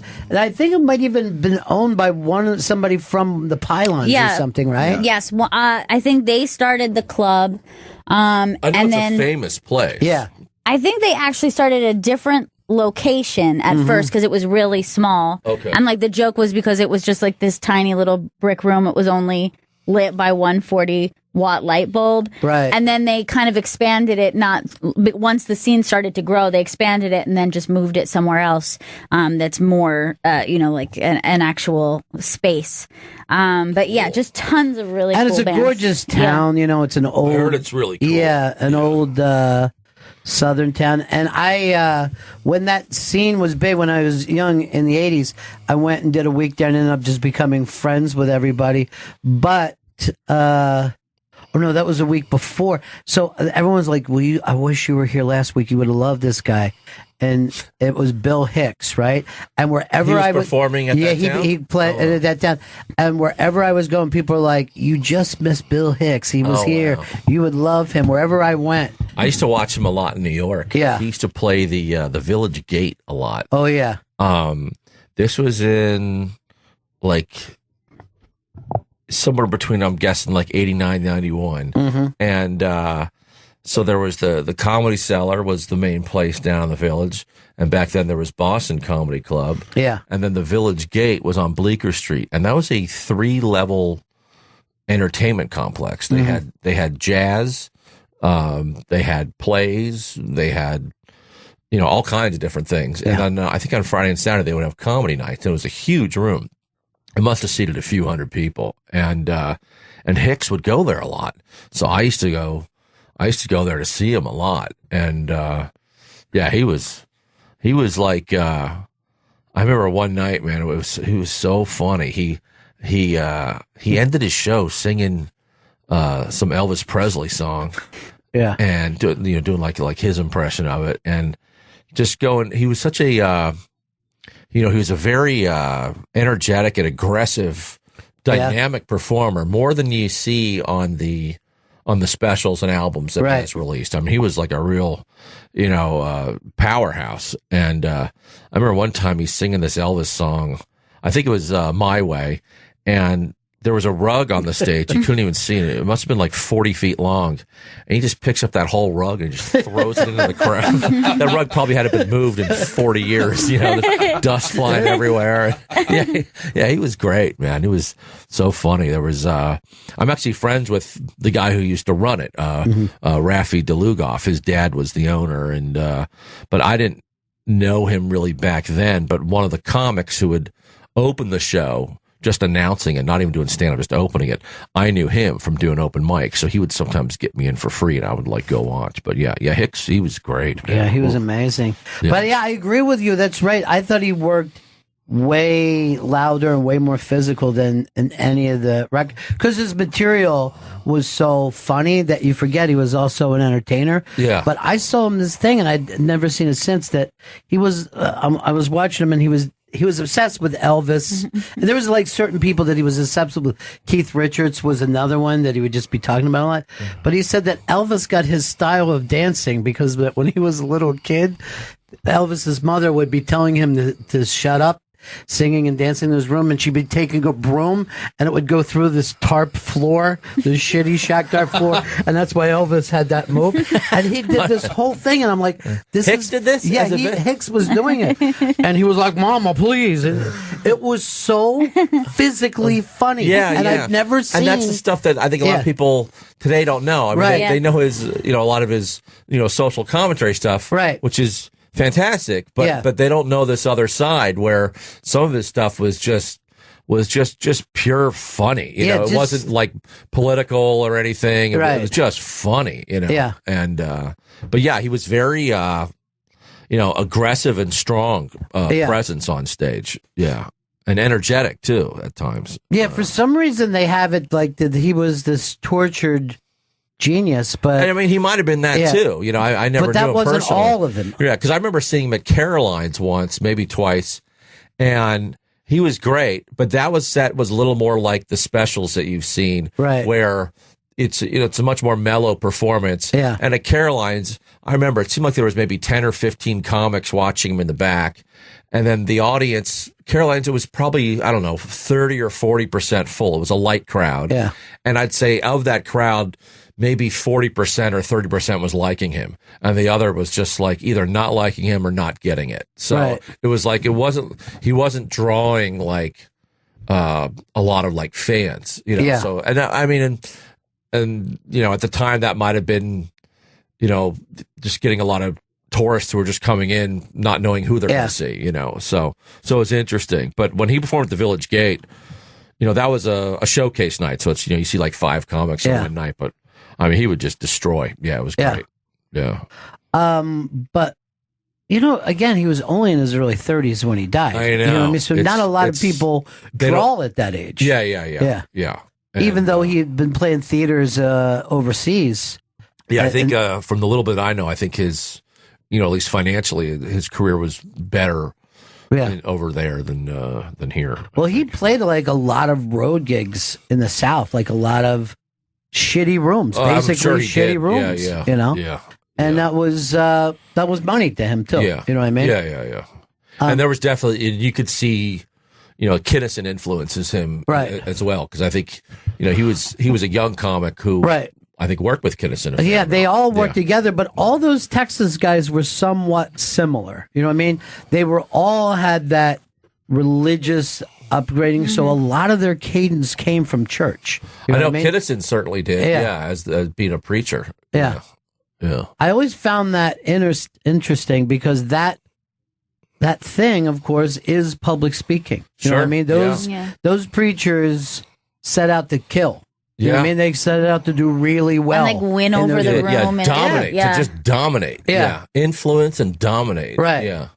Where the Catholic Church was like, what did he say? We were always like, what? We were trying to lean in. Yeah. What is he mumbling about? And they're like, it doesn't matter if you speak Latin. Yeah. This isn't for you. Right. We're your audience, though. There was and they get stuck with a script. You know, they do the same mass. The Catholics do the same mass the same day. And I'll be honest, all over the world. A lot of priests, I don't think their improv section is that good. No, they have that's one their section to worst thing. improv, and you're missing the other stuff once they start to go into it. Yeah, they only get a little time of their own. They're like Sinclair Broadcasting, where they get things they can do, and then things that you know, you got some local market stuff you got to do here too. Judah Friedlander is in studio. You can vote for his special being nominated for a Webby Award. Go to @Judah Friedlander on Twitter or Instagram. The link's there to vote. It's in the comedy, long forms, or series category.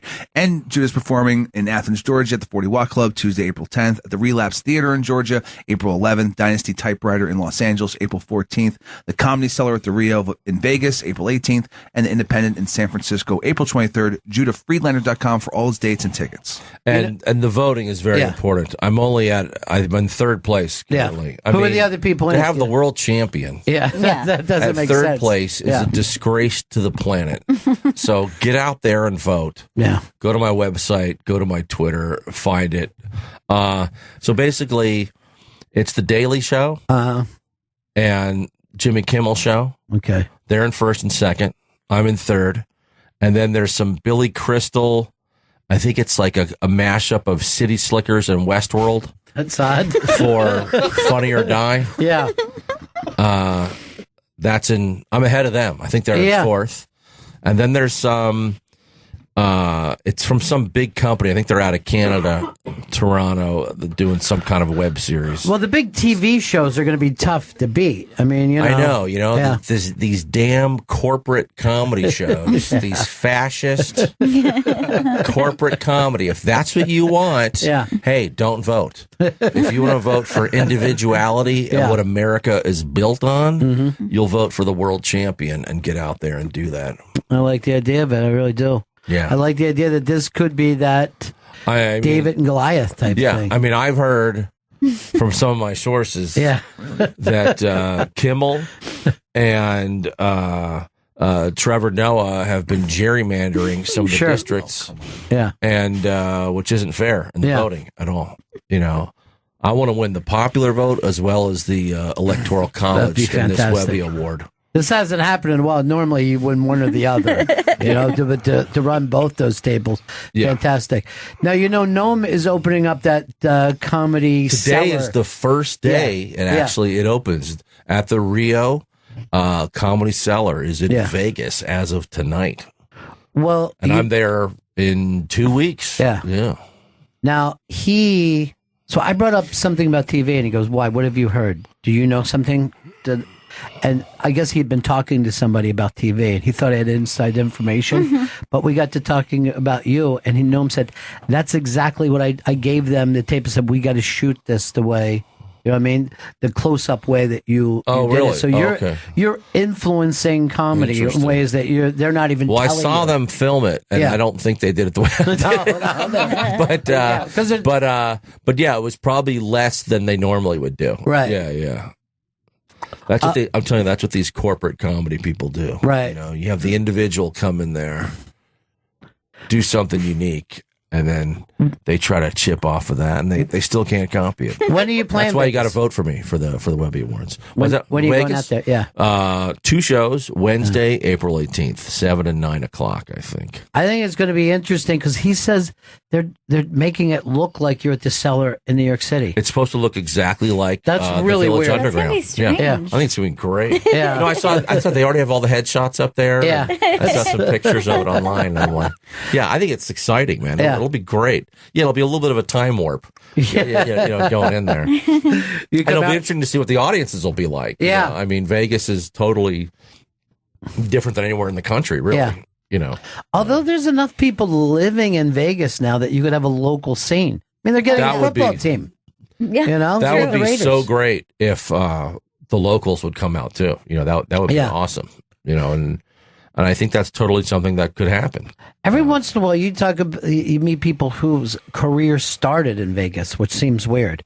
Like Stanhope started in Vegas, but he didn't play the part of town where the tourists go. He played the local Vegas room. Sam Tripoli's from Vegas. Same thing. Yeah, he's from Vegas too. And I remember he was telling me when he first started, he would just find bars and start his own shows at places. Right. I don't think there was anywhere to really go. Yeah.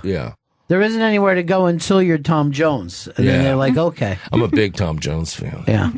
You know, I went to a show years ago. We were in Vegas, a bunch of us, for a fight.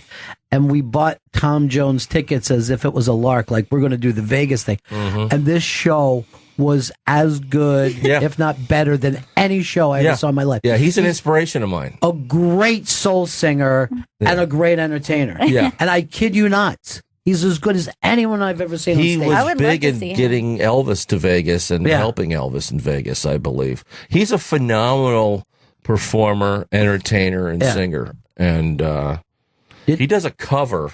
I'm a big Tom Jones fan. So I've only seen this on YouTube. I think it's from about 8 years ago. You know the band Hoobastank? Yeah. They did that song, The Reason. It's sort of this whiny. Yeah. So Tom Jones does a cover of it. It's on YouTube. I think it's from a concert in Chile. And amazing. Yeah. I mean, he makes it, I'm like, all right, this is how a man sings the song. No offense, but the little boys from Hoobastank. It's incredible the way he does it. Yeah, he's phenomenal. Did you ever see him and Janis Joplin singing together? Yes, on his unbelievable. Yeah, on his variety show. Yeah. No, he's and I think he's someone who's gotten better with age. Which is weird. Most people lose their voice and they lose their edge, and I'm telling you. And his performance. Yeah. See, as you get older, theoretically, you should become a better performer. Right. You know, there's like a gravitas to his performance. It's just he's awesome. You found this, Chris? Yes, I found him doing Hoobastank. Yeah. That's great. It's great. Yeah. I mean, So good. You're like, no offense to Hoobastank, but to me, it's a lot fucking better. Yeah. a lot better. And it's different. You know, Yeah. it's almost like you're saying with the Impressionists. He makes it his own. You know, it's not like he's copying the original version. I don't, I mean, you see some people lose their voice. There's a guy who's done like 14 shows a year for like 50 some years. And his voice is always right there. Yeah. One of the great soul singers of all time. Yeah, he's great. I also feel like he's kind of been the same age my whole life. I know. Like, I understand that he's an older performer, but it's like he hasn't aged much within that time period. I guarantee you he's 70s. Yeah. You know what I mean? Gotta be. Yeah. He's gotta be. And just a badass. Yeah. Just a badass. Yeah, he's awesome. And I mean, you talk about someone with great stage presence. Yeah. You know, and there's you know, 'cause sometimes you talk about inspiration from comedy and stuff like that, you know, like he's a guy, it's like I watch him and I'm like, you see how he works the stage, you see his energy, and I'm like, this guy's great, you know, because some people really don't know how to do stage performing. Yeah, they don't really even think about it. And I'm talking about even, you know, a lot of musicians, I think today more than ever don't know it, you know, because they literally have their choreographer, you know, they have their stylist, they have their songwriters, and it's like, what are they doing? You know, they don't really know what they're doing out there. But they're never finding that individual thing. Yeah. You know what I mean? Like all the great actors of all time, they say a lot of people will be on a set and they're like, oh, he's not doing anything. And then they watch the dailies and they pick up on it. Right. Because it's so small and so. I've been there. I remember doing American Splendor and with Paul Giamatti and Hope Davis was in it. Yeah. And Paul Giamatti, he's so great. He's one of those guys, you know he's great when he's doing it. And then when you watch it on the screen, you know he's great. When Hope Davis is acting, you didn't notice anything. You're like, yeah, I guess anybody could have been playing this role. And then you watch it on the screen and she's like, okay, she's blowing everyone off the fucking screen. It's like, I remember there was a scene with me, her, and Paul, and I'm like, wow, she just fucking destroyed that scene and we're just doing nothing, you know? Yeah. So good, you know, but like you said, you know, film is, I remember I got to work with John Voight once, and I think he said something, he might have been quoting someone else, where film is talking small but thinking big. Right. And theater is more talking big. Right. But film it's very subtle and intricate. And if it's filmed right, it comes off big. But they somehow have an internal dialogue or whatever, and they leave it up to us to feel that. Yeah. Yeah.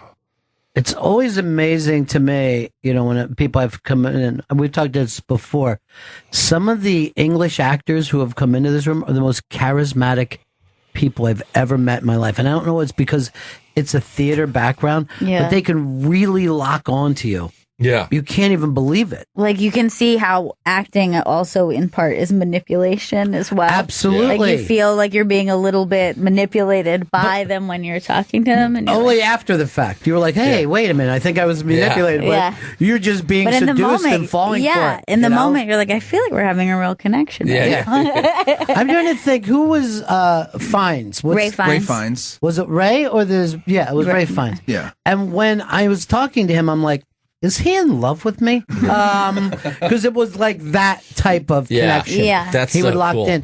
And I remember something I said to him, and just like a little bit of fucking wet eyes he had when he was answering. Like he was totally moved. And then it was later, I was like, did that happen though? Like, does he know that that's something to have happen?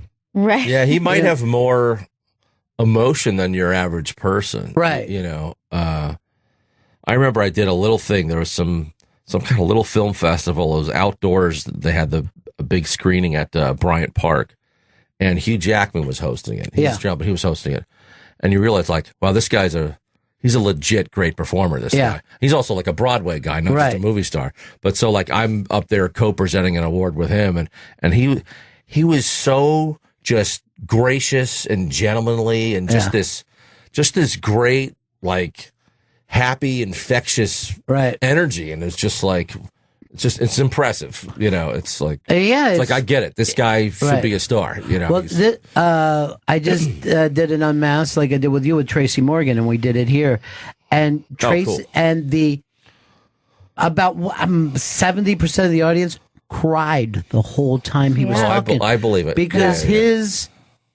he wears every emotion that he has. Yeah. He's very raw that way. And I was looking at, and I'm like looking at the people, like, some of this stuff is silly, and you know what I mean? But it doesn't matter what he says. It's this, they feel his joy, his lot pain. Of his stuff when he's just doing interviews or talking is actually very, like, serious and emotional. Right. You know, that's cool. I'll have to check that out. Yeah, he's always interesting. All right, dude, it's so great. We're going to stay plugging away to win this Webby Award, too. Yeah. Judith Friedlander's been in studios. He's going to be on the road all throughout April in Athens, Los Angeles, Las Vegas, Austin, San Francisco. Go to judithfriedlander.com for tickets to all those dates, and especially vote for his special for the Webby Award in the long-form comedy or series category.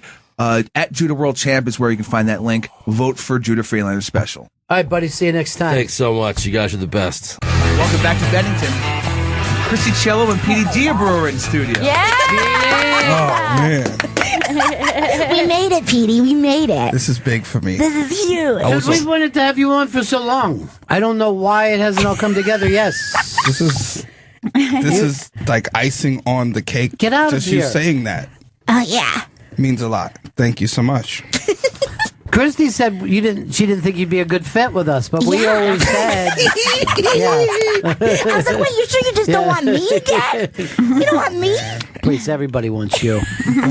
Christy's one-woman show. It's Christy, bitch, is returning to Ars Nova on Saturday, April 14th. ArsNovaNYC.com for ticket. And Christy and Petey's show, The White Chocolate Show, that's happening Saturday, April 28th at Union Hall in Brooklyn at UnionHallNY.com for tickets. What's The White Chocolate Show all about? Well, I'm glad you asked. So we've been doing white chocolate for a minute. We've been doing it for like a couple years, and it's just Petey and I, and we have some surprises, but it's a stand-up show, and we have over the years, a following that comes out and supports us. We have a hype man. It's like a party. Good. It's so much fun, and we have our new home at Union Hall. Yeah. But I think it's most people don't expect you two together. What? Somewhat different backgrounds. What do you mean by that? Yeah. No, what are you trying to say? I think that's the exciting part about it. It's like she's from Rhode Island. I'm from the Bronx. Yeah. She likes fucking butterflies. I like razor blades. Yeah. And it just kind of, we create a world, I guess. I know. I love it. We're a very unlikely comedy duo, but we're like super close, and I think it makes the show so fun. But that had to be a leap for you to go from Rhode Island to New York, right? It is a different world. Yeah, it really is. And I've been here 14 years, but I always wanted to move here. Like for my birthday every year, my mom would take me to New York. Oh, that's sweet. Yeah, I have good parents. Yeah. I'm lucky, but I love Gail doesn't, but you do. What is it like to be loved? Gail, shut up right now. But I want to be a star. What's it like to be loved? By the way, can I just say what I saw on your Instagram? I would love it, and I don't even know what you're about to say. You put up a video. It was like a day or two ago of God. you performing. Now I can't even remember what song you were singing, but you're on stage. Oh, well, I posted. Oh my God, who's this hot babe? Is it this one or is it the one? No, the one that you put in the other one. So keep going. It's there it is. That one. You're not going to believe it. This is me as Puerto Rican Anita in West Side Story. All right. Oh, here we go.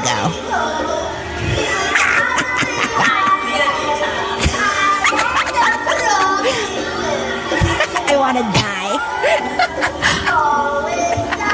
That accent, though. I know.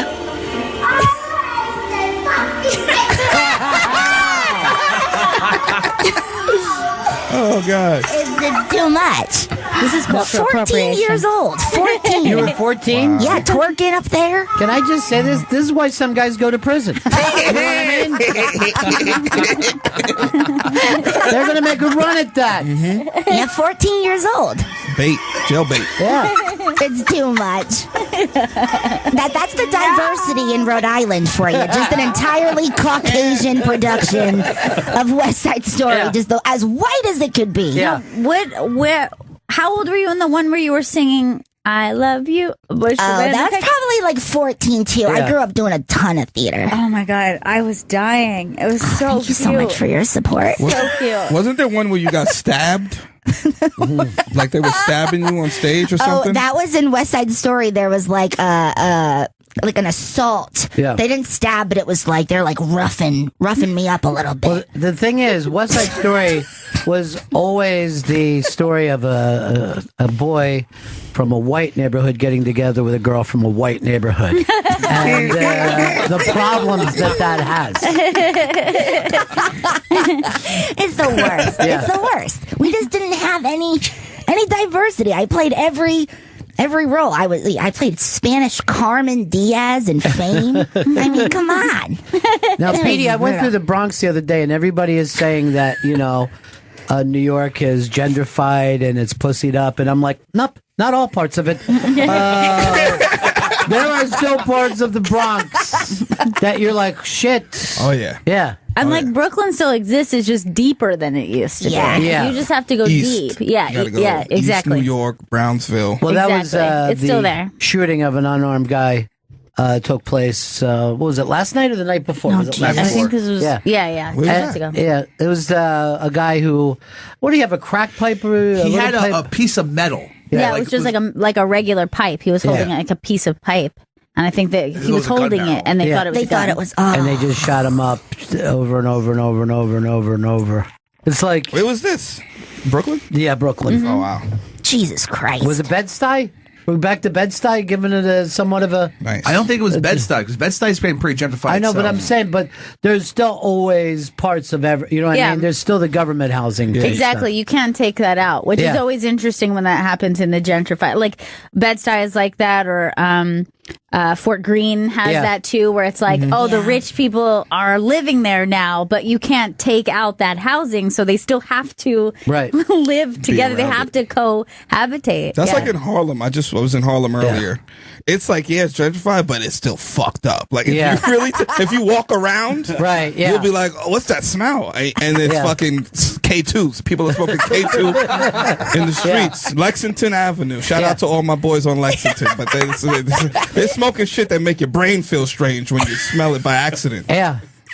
But it is surprising to see 125th Street with a lot of white faces.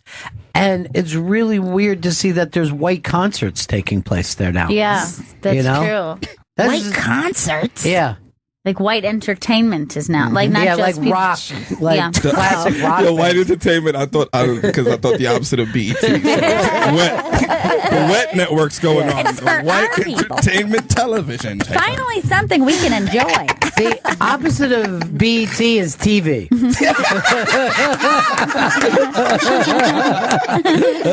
Oh God. Oh, that's the best. Christy Cello and PD Diabru are in studio. Christy's one-woman show, It's Christy Bitch, is returning to Ars Nova Saturday, April 14th. ArsNovaNYC.com for tickets. And PD and Christy's show, The White Chocolate Show, is happening Saturday, April 28th at Union Hall in Brooklyn, UnionHallNY.com for tickets. And Gail, you went to Christy's show? It was so fantastic. I sat right in front of her parents, which I didn't. I didn't even want to tell. Like, I didn't want to be like, I know they would know you, but they've listened. They listen when I come on here. Yeah. They listen when everything. I mean, they were so proud and so excited. Her dad was going crazy. It was awesome. But this show is so fantastic and really, really funny. So it's stand-up and theater, kind of a mash. It's a one-person show. Yeah, it's singing, dancing, acting, crying, bleeding, dying. Oh. I leave it all on the stage. I love that. And I did the first one I did, Petey. Well, I learned after the fact that usually a one-woman show is just one woman. The first time I did it, There were like 10 people on her show. I had like a cast of people. But Petey, what part did you play in my show? Jesus Christ. I was hood Jesus. He played Jesus. He was my sky daddy. Yeah. Just like you were the John Legend of that night. Oh my God. Did Can we you love talk about that? Yeah. Oh, I lost my fucking mind over Jesus Christ Superstar. Yeah. Did you see my Instagram? No.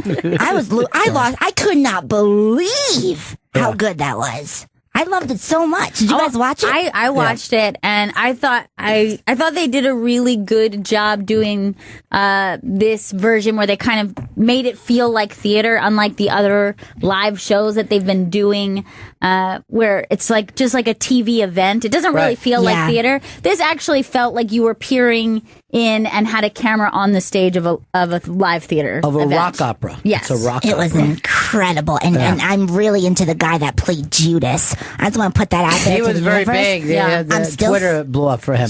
Twitter blew up for him, so I started following him on Instagram, and your girl slid in his DMs so fast. So fast, I slid in Judas's DMs. Any peaches involved? Throw a couple peaches in there? He hasn't responded yet, but we have the same agent. We're at the same agency. Wow. So I'm going to try to figure out when he's going in there. And so, Judas, if you're listening, I'm single and I love you. That was a big night for Judas. Yeah. I feel like a lot of people felt like he stole the show. Yeah. You know, his performances. Which, by the way, I was re-listening to, I don't think it would be the original cast, but it was the cast that they had in the movie, Right. which is not the original Broadway cast. Right. I didn't realize that's Yvonne Elliman who plays. Yes. I had no If I idea. can't have you. Yeah, plays Mary Magdalene, and Yeah. I love her, and I Yeah. didn't realize that was the same person. What's Mary Magdalene's big hit? I don't know how to. I don't know how Song's to great. love Yes. Yeah, that and sounds then great. try not to Try not to live loving troubles that upset you. Don't you know everything's alright?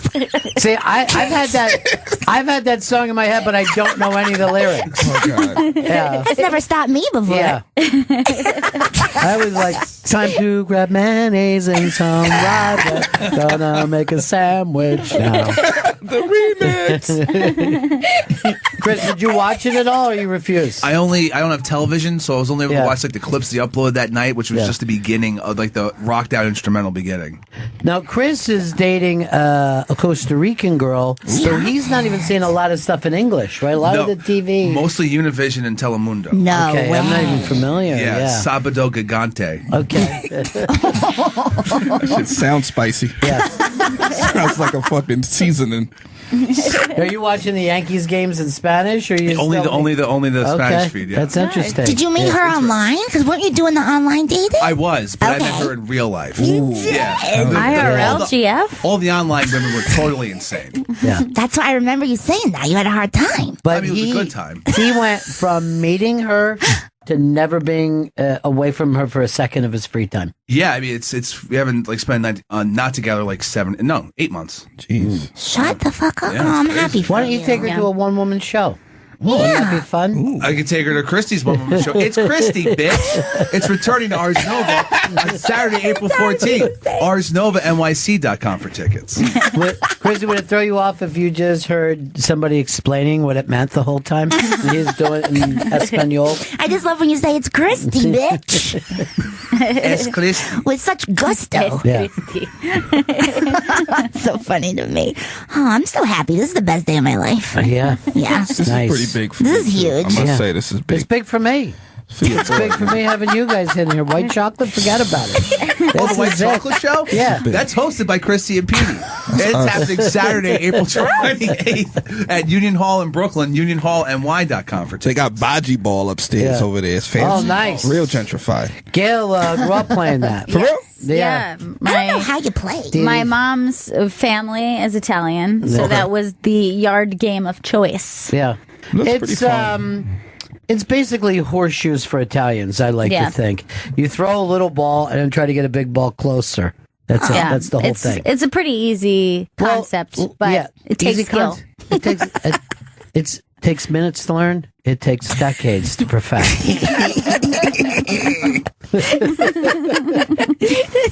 But you have to have games like that in Brooklyn now, right? You just can't be a normal bar. Yeah, you need a ski ball. Yeah, we were looking at axe throwing. There's somebody that has a thing. Oh, that's a real It was thing. like $50, you said, or it was $35 for like 90 minutes of all the axes you can throw. I don't want to throw for 90 Yeah, minutes. that's I'm too going to throw long. for a minute or two. Blown up. And you're Yeah. telling me you're going to just go to a place, consume alcohol, I'm guessing, Right. and then throw axes around? Yeah.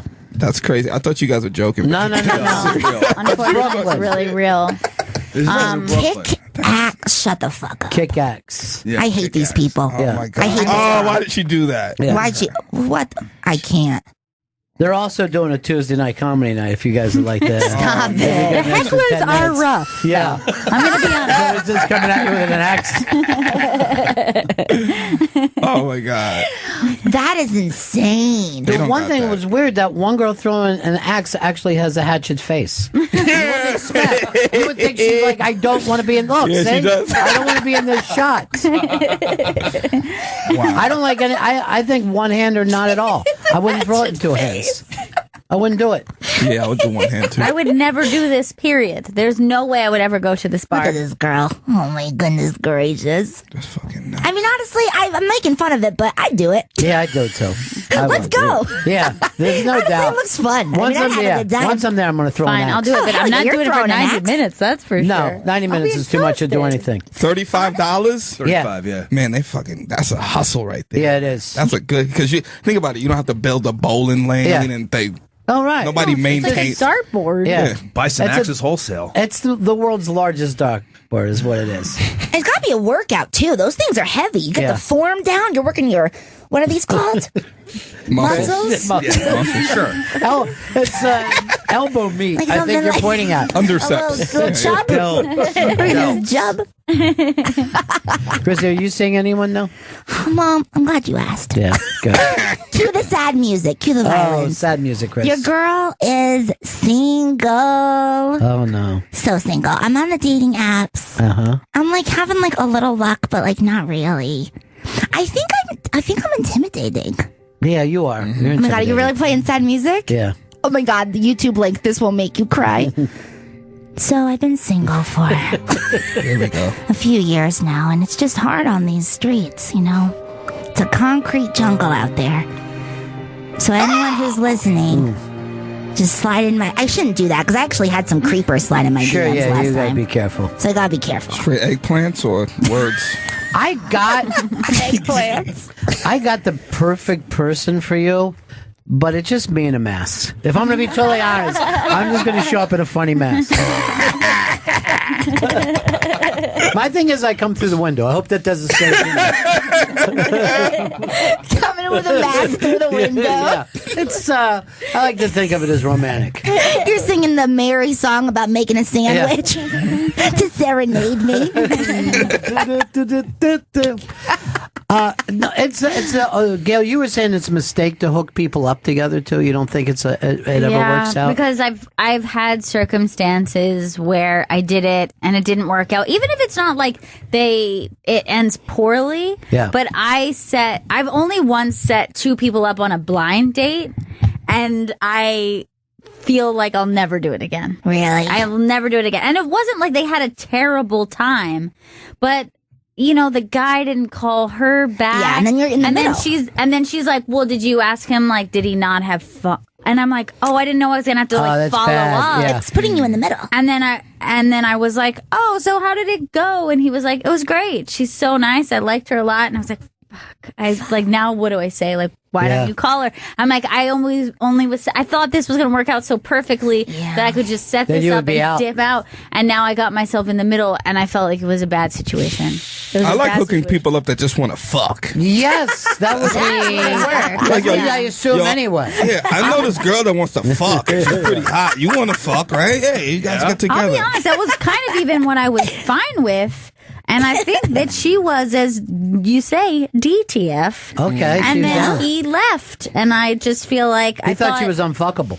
I don't know what he thought or what was going on in his mind. I don't know why he didn't do it, but she said she was, she was willing. She But it's hard to be like DTF with a guy who's a boyfriend material. Oh, you don't want to do it. Because then, like, you can be DTF, but then you're like, like, this guy my parents would love him. And then you think that he would be thinking he hates that. He would love it, but then later he'd be like, "So you fuck fast all the time?" Like, I don't know if I don't have a kid when someone fucks as quick as you.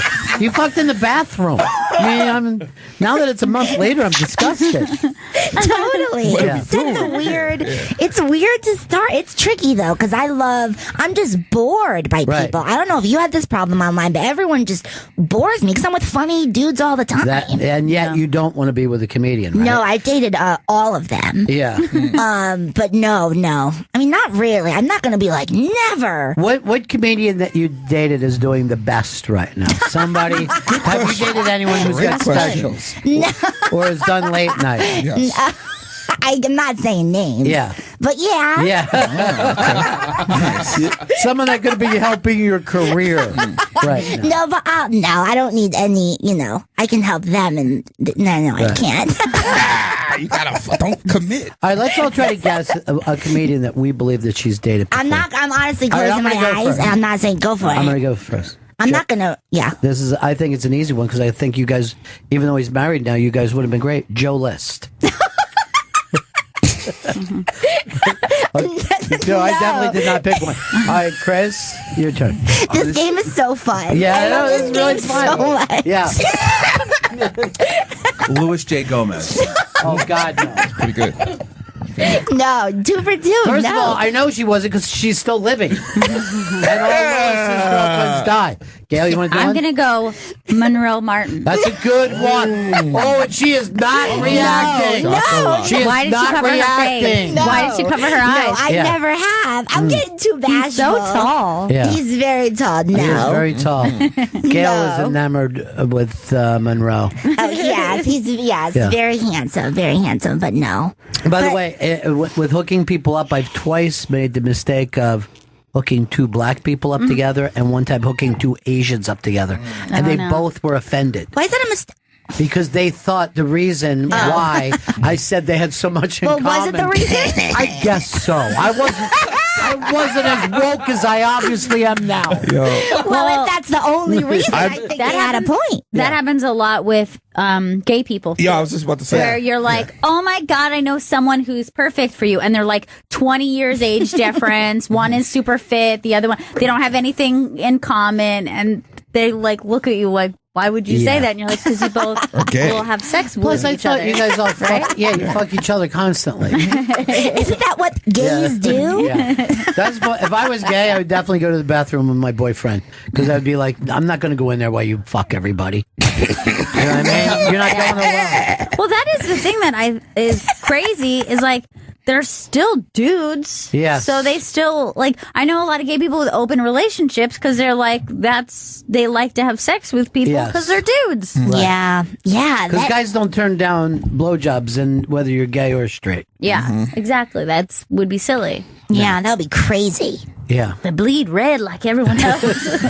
No, just the opposite. That's women you're thinking of. Oh, right.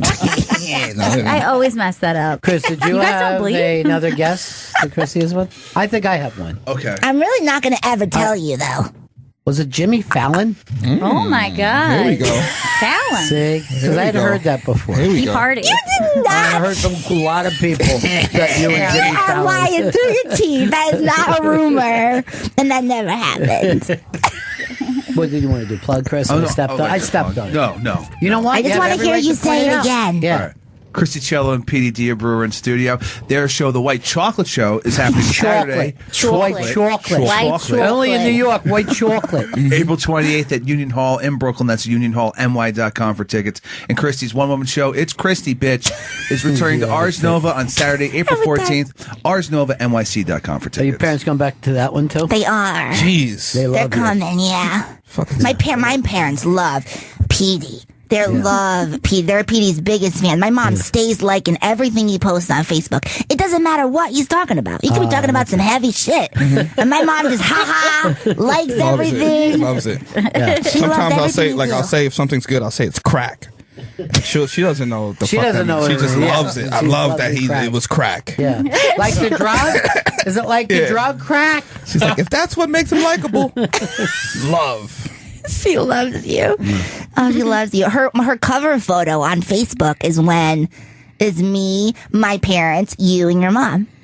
Yeah, I want to see that. I want to see that picture. Was it a little sad? No, because it's like she had parents and his mom. It's cool. I didn't mean to be a downer, but I'm gonna make you feel better about yourself, right? Chris not only doesn't have parents, he doesn't have grandparents, aunts, uncles, cousins. He is completely 100% alone in the world. And Chris. Gail taught me the term endling. Thank you, Chris. The last of his species. Endling? An endling is like if an animal is about to go extinct, and then the very last of that animal is the endling of its species. He's the endling of the Stanley clan. But what if he gets the Costa Rican pregos? Now there's, you know what I mean? Happen. I'm not. That's not going Little to happen. Chris Stanley Jr. How do you know? You got your shit I don't wrapped think it up? works. You tie- I don't. You use condoms. you get hard though, right? I do. I can achieve erection. And it's semi-erection. Depends on the alcohol. Nice. So you don't use condoms, Chris? You never have, and you've never pulled out. And I haven't used them in years. And you don't pull out? Yeah, why don't you check just to see for Yeah, your it own? seems like you should get a test. My insurance probably covers that, right? Well, I'll pay for it. I just want to see if there's dust in there. You've never used a condom? I don't use condoms. No, I only got chlamydia once. Dust in his cum. Only once. It goes only once. And that's with the girl you're with now. No, Ron, incorrect. Wait, only once have you used a condom? No, only once I picked up an STD that was chlamydia gotcha. back in college. Yeah. Oh. It burned, but it was the chlamydia. Nothing for you. I mean, if you're gonna get something, That's not one of the big ones. yeah, you might as well get chlamydia. I had AIDS. That's when you're really. That was when there was really something to worry about. I just took some Magic Johnson stuff. I took the same. Yeah. I said, "Give me the same stuff Magic Johnson had, and I'll be fine." Isn't there some sort of super chlamydia out right now? I feel like I just think heard it's that. super gonorrhea. Super gonorrhea. That's what it is. To me, every generation thinks they have a super gonorrhea. Yeah, they're always bragging. The millennials' gonorrhea is so much different than yours. Am I the only person that heard you say, I have AIDS or I have AIDS? That really tickled my funny bone. They won't sell a lot for me. I go through this all the time. I'm used to it. They you know laugh what I mean? inside. This guy with the AIDS material again, as usual. I mean, if you've never had an STD, it's like you're a loser. You know, everyone's had some STDs. Oh, that's from Austin. Yeah, this is a cup that was made for us when with a We're at sweet Moon Tower. Austin when we were at Moon Tower last year. Yeah. Aww. You're not going back this year. I'm not going back this year. I'm not traveling this summer. Why? You just don't No feel like it? reason. Probation? No reason. Oh, just for fun. You just want to be local. Just can't travel this summer. But I have the same problem. Found it. I have the same problem. I doubt it. I actually doubt it. Your ankle bracelet will go off. If he crosses the river, gate comes down like Escape from New York. Did your parents take you to see Escape from New York when you were a little kid? Because you basically lived that New York. Yeah, those times, yeah. My dad definitely made me watch that movie. Yeah, he's like, "This is great." Yeah, this is what we're living right now. It's fucking mid-'80s. There's a Netflix has a thing on Trump when he built the Trump Tower, and the New Yorkers are so different. Like every single person in the city is as hard as fuck. And they all have the accent, Really? probably, Yeah. right? Everybody has the accent. Yeah. I my love parents hearing had the about accent. old New York. Yeah, me too. I love when I would hear stories about how like you could it was unsafe to take the subway. Yes, people wouldn't.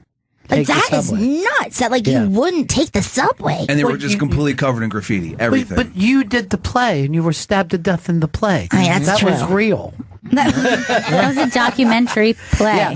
Now, what? By the way, that play takes place in Columbus Circle, where all the fighting was. That's basically right behind Columbus Circle. Yeah. When they did West Side Story, which now it's what, $10 million apartments. Very lovely. yeah. Yeah. Yeah. Yeah, right?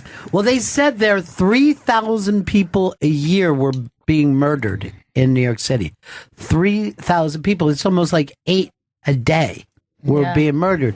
And now it's like 5 or 6 a day at most. That's like nothing. I just heard London's recently their murder rate is higher than New York's, and I was like, what the fuck? Really? They're blaming it on Arabs. Because the things that came out like, see, we let people in. Oh, Jesus. Build that wall. Build that wall. Well, people were bringing up about sending the troops down on the border. I'm like, they send them to shitty places anyway. Just go down and lay along the fucking Rio Grande, 110 degrees. I mean, it's so hot there in the summer. Yeah. Like, can't we look out in the winter for people? Yeah, and crossing that is like making that journey in the night, and it's so scary. I feel like that's almost like a gauntlet that they just ran. Like that's like American Gladiators. Like you should be allowed to stay if you make it. Yeah. So I think it should be fine. Yeah. I agree. Yeah. It's settled. We only want the strongest. The strongest Mexicans. Just buy a plane ticket. Seems like and don't leave. Buy a plane ticket and don't leave. Yeah, don't leave. That's probably how most people end up staying here. Yeah. Oh, yeah. Yeah. They actually say that's one of the big reasons that they say the wall doesn't make any sense because that's only a small percentage. Well, a lot of the people from Central America say they just come here, they marry a loser New Yorker, and then they are able to bring their whole family in from Costa Rica. That's weird. This is my Costa Rican. Chris, I love you so much already, so fast. Is that you? I give you 3 months and you'll be like this. Plantains again. Enough with the plantains. Or as you call them, platanos. Oh, that's what they call them? Yeah. I never knew that. Yeah, I thought we were saying a Spanish word with plantain. No, plantains, I think the American version. Really? No idea. Mm-hmm. Yeah. I thought for some reason that was like specifically when you know how like there's a savory and a sweet version. Yeah. I thought maybe that was just in reference to the savory version. But I'm an idiot. And that could be right. I'm not sure. I always thought platanos was just a Spanish. I would say this about a plantain. I don't find them sweet enough or savory enough. They're neither here nor there. I'll just go like this. Instead of plantain, can I just get a small Cuban sandwich there? Thank you. I'll eat the fuck out of that. With a plantain, how sometimes you're like not sure if you want a banana or a potato. Yeah. That's what it is. Somewhere in between. Just want starch. Starch. Chrissy Cello and PD Diabru are in studio. The White Chocolate Show, hosted by Chrissy and PD. White chocolate. White Chocolate Show. Such good white chocolate. Yeah, like that white chocolate. The White Chocolate Show is happening Saturday, April 28th at Union Hall in Brooklyn. UnionHallNY.com for tickets. And Christy's one-woman show, It's Christy Bitch, is returning to Ars Nova on Saturday, April 14th. ArsNovaNYC.com for tickets. And Christy, it's Ian Finance that used to date. Ian Finance. Oh my God. No, but why did you light up at that idea, Gail? Yeah. Gail, you gotta be on my side right now. Oh, is that against you that we're all trying to guess? No, I love the attention. That it was Mark Norman? No. That was my also, second I'll guess. never tell. That's always a good guess, by the way. I thought it I'll could never be. tell. Yeah. Do you find this person funny? Can you at least say that? Yeah. Like you respect Okay. their act? Yes. Was it Shecky Green? Are we going back that far? I don't know who that is, I don't think. He's a 99-year-old comedian. It was him! Ding, ding, ding! Was it Ari Shaffir? I think it was Ari Shaffir. No! Oh. No! I would have fucking bet money it was Ari. No, but you guys are funny. We're having fun. Yeah, we are just having fun. They're just jokes. It's Having a fun fun. day. All this is jokes. We're just joking. It is What's just real? joking. What's pretend? I don't know. One of us got the answer. Yes, one name. One name was on. No, it really wasn't. Yeah. But we're just joking. Well, this could be a new game show. Look, we'll have three people. We'll have three comics. They'll be disguising their voice, and you have to guess which one you had sex with. That's good. But you have to tell the truth, though. You have to, like, if someone gets it, you gotta say. I always lie, though. Yeah. Lying's my favorite thing to do. I know. People say that comedy is so honest, and I'm like, then you're not. Are you fucking crazy? Yeah. Why would I lie? Lying is just so fun. I mean, I don't lie to like people, I care about, but you have to earn facts. Right. I'm not going to tell you truths. You got to earn that. I think that we should all say something we lied about. I never caught a baby out of a burning building. I said that I did. Stop no, it. I have it on my resume. No, you don't. But it was. Where would you even put that on your resume? Well, there's a Special under skills? hero. Under heroic deeds. Heroic deeds. I tell people I was a first responder. I said I caught a baby on 9/11. No, you did not. And I didn't. Yeah, I didn't. Who did you tell that to? I told the women. Do you know that there's guys just go around to find people who lie and say that they're Navy SEALs? Yeah. Because that's how many guys will say to a woman that they're a Navy SEAL and they were in Afghanistan. The stolen valor. That's very good. Yeah. That's exactly what it's called. Whoa. Yeah. People stealing valor. Right. So there's a group of people that go out and Yeah, they're vets, and they'll go around and they'll be like, some guys have like run from Congress and said, there's people who said like, yeah, I was in Vietnam, and they were in the army, but they weren't in Vietnam when it happened. fact checks. Yeah. Yeah. I lie the most when I'm like in a taxi or like an Uber, and That's like smart. it's a stranger, and they're like, "What do you do?" Yeah. First of all, I'd rather take a bullet than tell anyone I'm a comedian. Yeah, it's bad. You're just asking yourself to, But I'll say, "Oh, I'm a dancer. I came here and I studied at, I'd love to be there to hear you. Juilliard," and I'll go on and on and on. "Oh, I'm a teacher. What do you teach? What don't I teach? Really? Just go on." I love it. It's just so fun. I normally tell people I snap necks. I go, I snap necks. That's my thing. But I would love to be there and see you lying to someone. I would love just it. like you wouldn't know I was around and I was just looking I'm over. a good actress. Yeah. I mean, I won't break character. Acting is just lying. Acting is just lying and like trying to find which parts of the lie you can relate to the most. Right. Acting is just pretend. Right. Yes. It's childish. It's really quite childish. It's a child's game. It's really immature, actually. And like we all did it, and then they made a career of it. They kept going. Wow. We got embarrassed and they kept going. Yeah, they were like, "This is silly. I'm not going to dress as a princess anymore. This is over."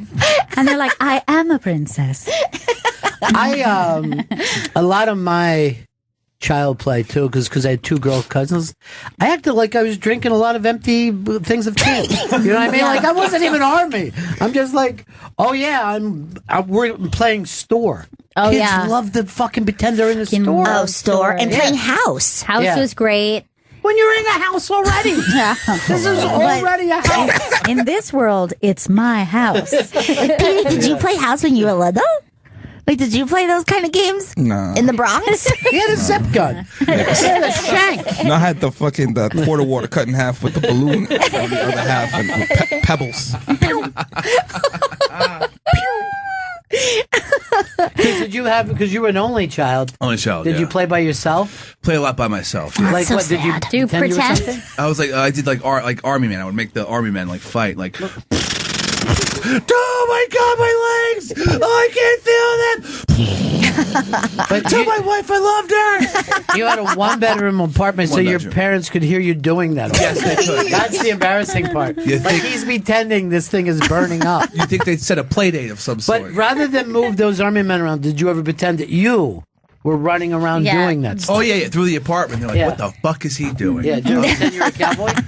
No, it was always like Army, and I always thought Vietnam Army guy. Really? Weird. That was the Apocalypse Now was your favorite game. I feel like the only war games I was into was the Cowboys and Indians. Like that was the only one I could think of that was. But you did Cowboys aggressive. and Indians? I did, yeah. Because I was like, I kind of ran with a tomboyish crew that were like mostly girls, but still, Young lesbians. yeah, young That was the lesbians like crew myself. name. I remember your Indian song, Me He Big in That's the not how it end. went. That's not how it went. Wait, how'd it go, Gail? There was a concert when I was in kindergarten. I was very proud. We were all dressing in native dress, and we all made our own drums ourselves. And yes, the song did say, which sounds pretty racist, "Me heap big Indian," but the next line was not "me beat on oatmeal box," Because you which guys had is the what he oatmeal said. thing as your drum. So I did not appreciate it because I thought it was very authentic what I had made. But why would they? Why would they teach a kid to sing "Me Heap Big Indian"? You know, it was a different time. It was the 90s. We used to do, I mean, I don't even want to do it, but remember when I played Cowboys and Indians, there was like the... Yeah. We used to all do that. Oh, yeah, there was a lot of that. For Indians growing up, and nowadays, oh, God, no. Well, the kids in my neighborhood, and this is so odd, but when we played Cowboys and Indians, we used to go down on each other. Is that odd? No. And one of the kids was 40. I wish we didn't do that. Can I feel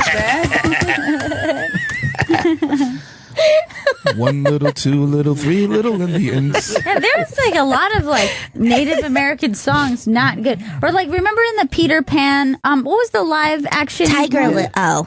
with Mary, whatever, Mary Matlin or something like that. But do you remember? And like they were all dressed up. They were all white people, and they were all like dressed in red face, and they were like Uggawook. And I'm like, what was that based on? Yeah, what was that? That was didn't age well. Did not age well. None of the stuff from back then did. You know that I was looking at Sanford and Son the other, like the funniest show I think ever. So it was an episode where he had like a Asian Chinese fast food running out of his kitchen. So he kept calling the chef Hot Chew. For some reason, it was the funniest. He was the funniest older person in history, but they still run those things. He was dropping the N-bomb out of that's surprising constantly, and cheap joke. You know what I mean? Just the cheapest joke you can imagine. Like there was not a lot of thinking that took place there, and it's fucking hysterical. It's really funny. I thought that man was funny just by the way he walked. Right, he would have that walk, and it would kill me. Well, we got to wrap this up. No, I don't want to, though. We don't either, but we weren't able to guess all the comedians that you slept with. We did guess one. My mom already turned this off a half hour ago. She's She wants no part of this. She wants no part of this game. My mom doesn't want to play this game. I just had the best time of my life, you guys. Oh, we love so you. Nice. I just want to come back every day. Okay. For real. Let's do it. Christy Cielo and PD Diabru have been in studio. Their show, The White Chocolate Show. White chocolate. White chocolate. Don't ever change your natural. Don't ever change who you are. Yeah, I won't. Don't become broadcaster voice. Be yourself. Astoria boy. The White Chocolate Show. Yes. It's happening Saturday, April 28th. Chocolate. Union Hall. So chocolatey. Union Hall at y.com for tickets. That's White Chocolate. And Christy's one-woman show. It's Christy, bitch, is returning to Ars Nova. But do it with a little gay slang. Let you have that. Okay. Christy's one-woman show. It's Christy, bitch. Oh, that's offensive. That's offensive. Oh, I loved it. Because you did the hand. Yeah, you flailed your arms. Christy, bitch, is returning to Ars Nova on Saturday, April 14th. ArsNovaNYC.com for tickets. All right. I was just told that it was Christian Finnegan. All right. That makes a lot of sense. Interesting. No one told him anything. Interesting. No one came in the room. I'm right here. Oh, yeah, that's right. You got You have an earpiece? You have an earpiece in? My producers are telling me. Thank you guys so much. Thank you for having us. Thanks to Judah Friedlander. And our former intern has a big hit on the dance charts. It's amazing. Rizzy Riz Urbano. The songs Are You. And their another song, Standing Ovation. The video comes out for that next month. Yeah, isn't that great? All right. See you guys again in 1974. Ladies and gentlemen, the evening is over. We hope you all enjoyed yourselves, and we'll see you all again in 1974. Good evening!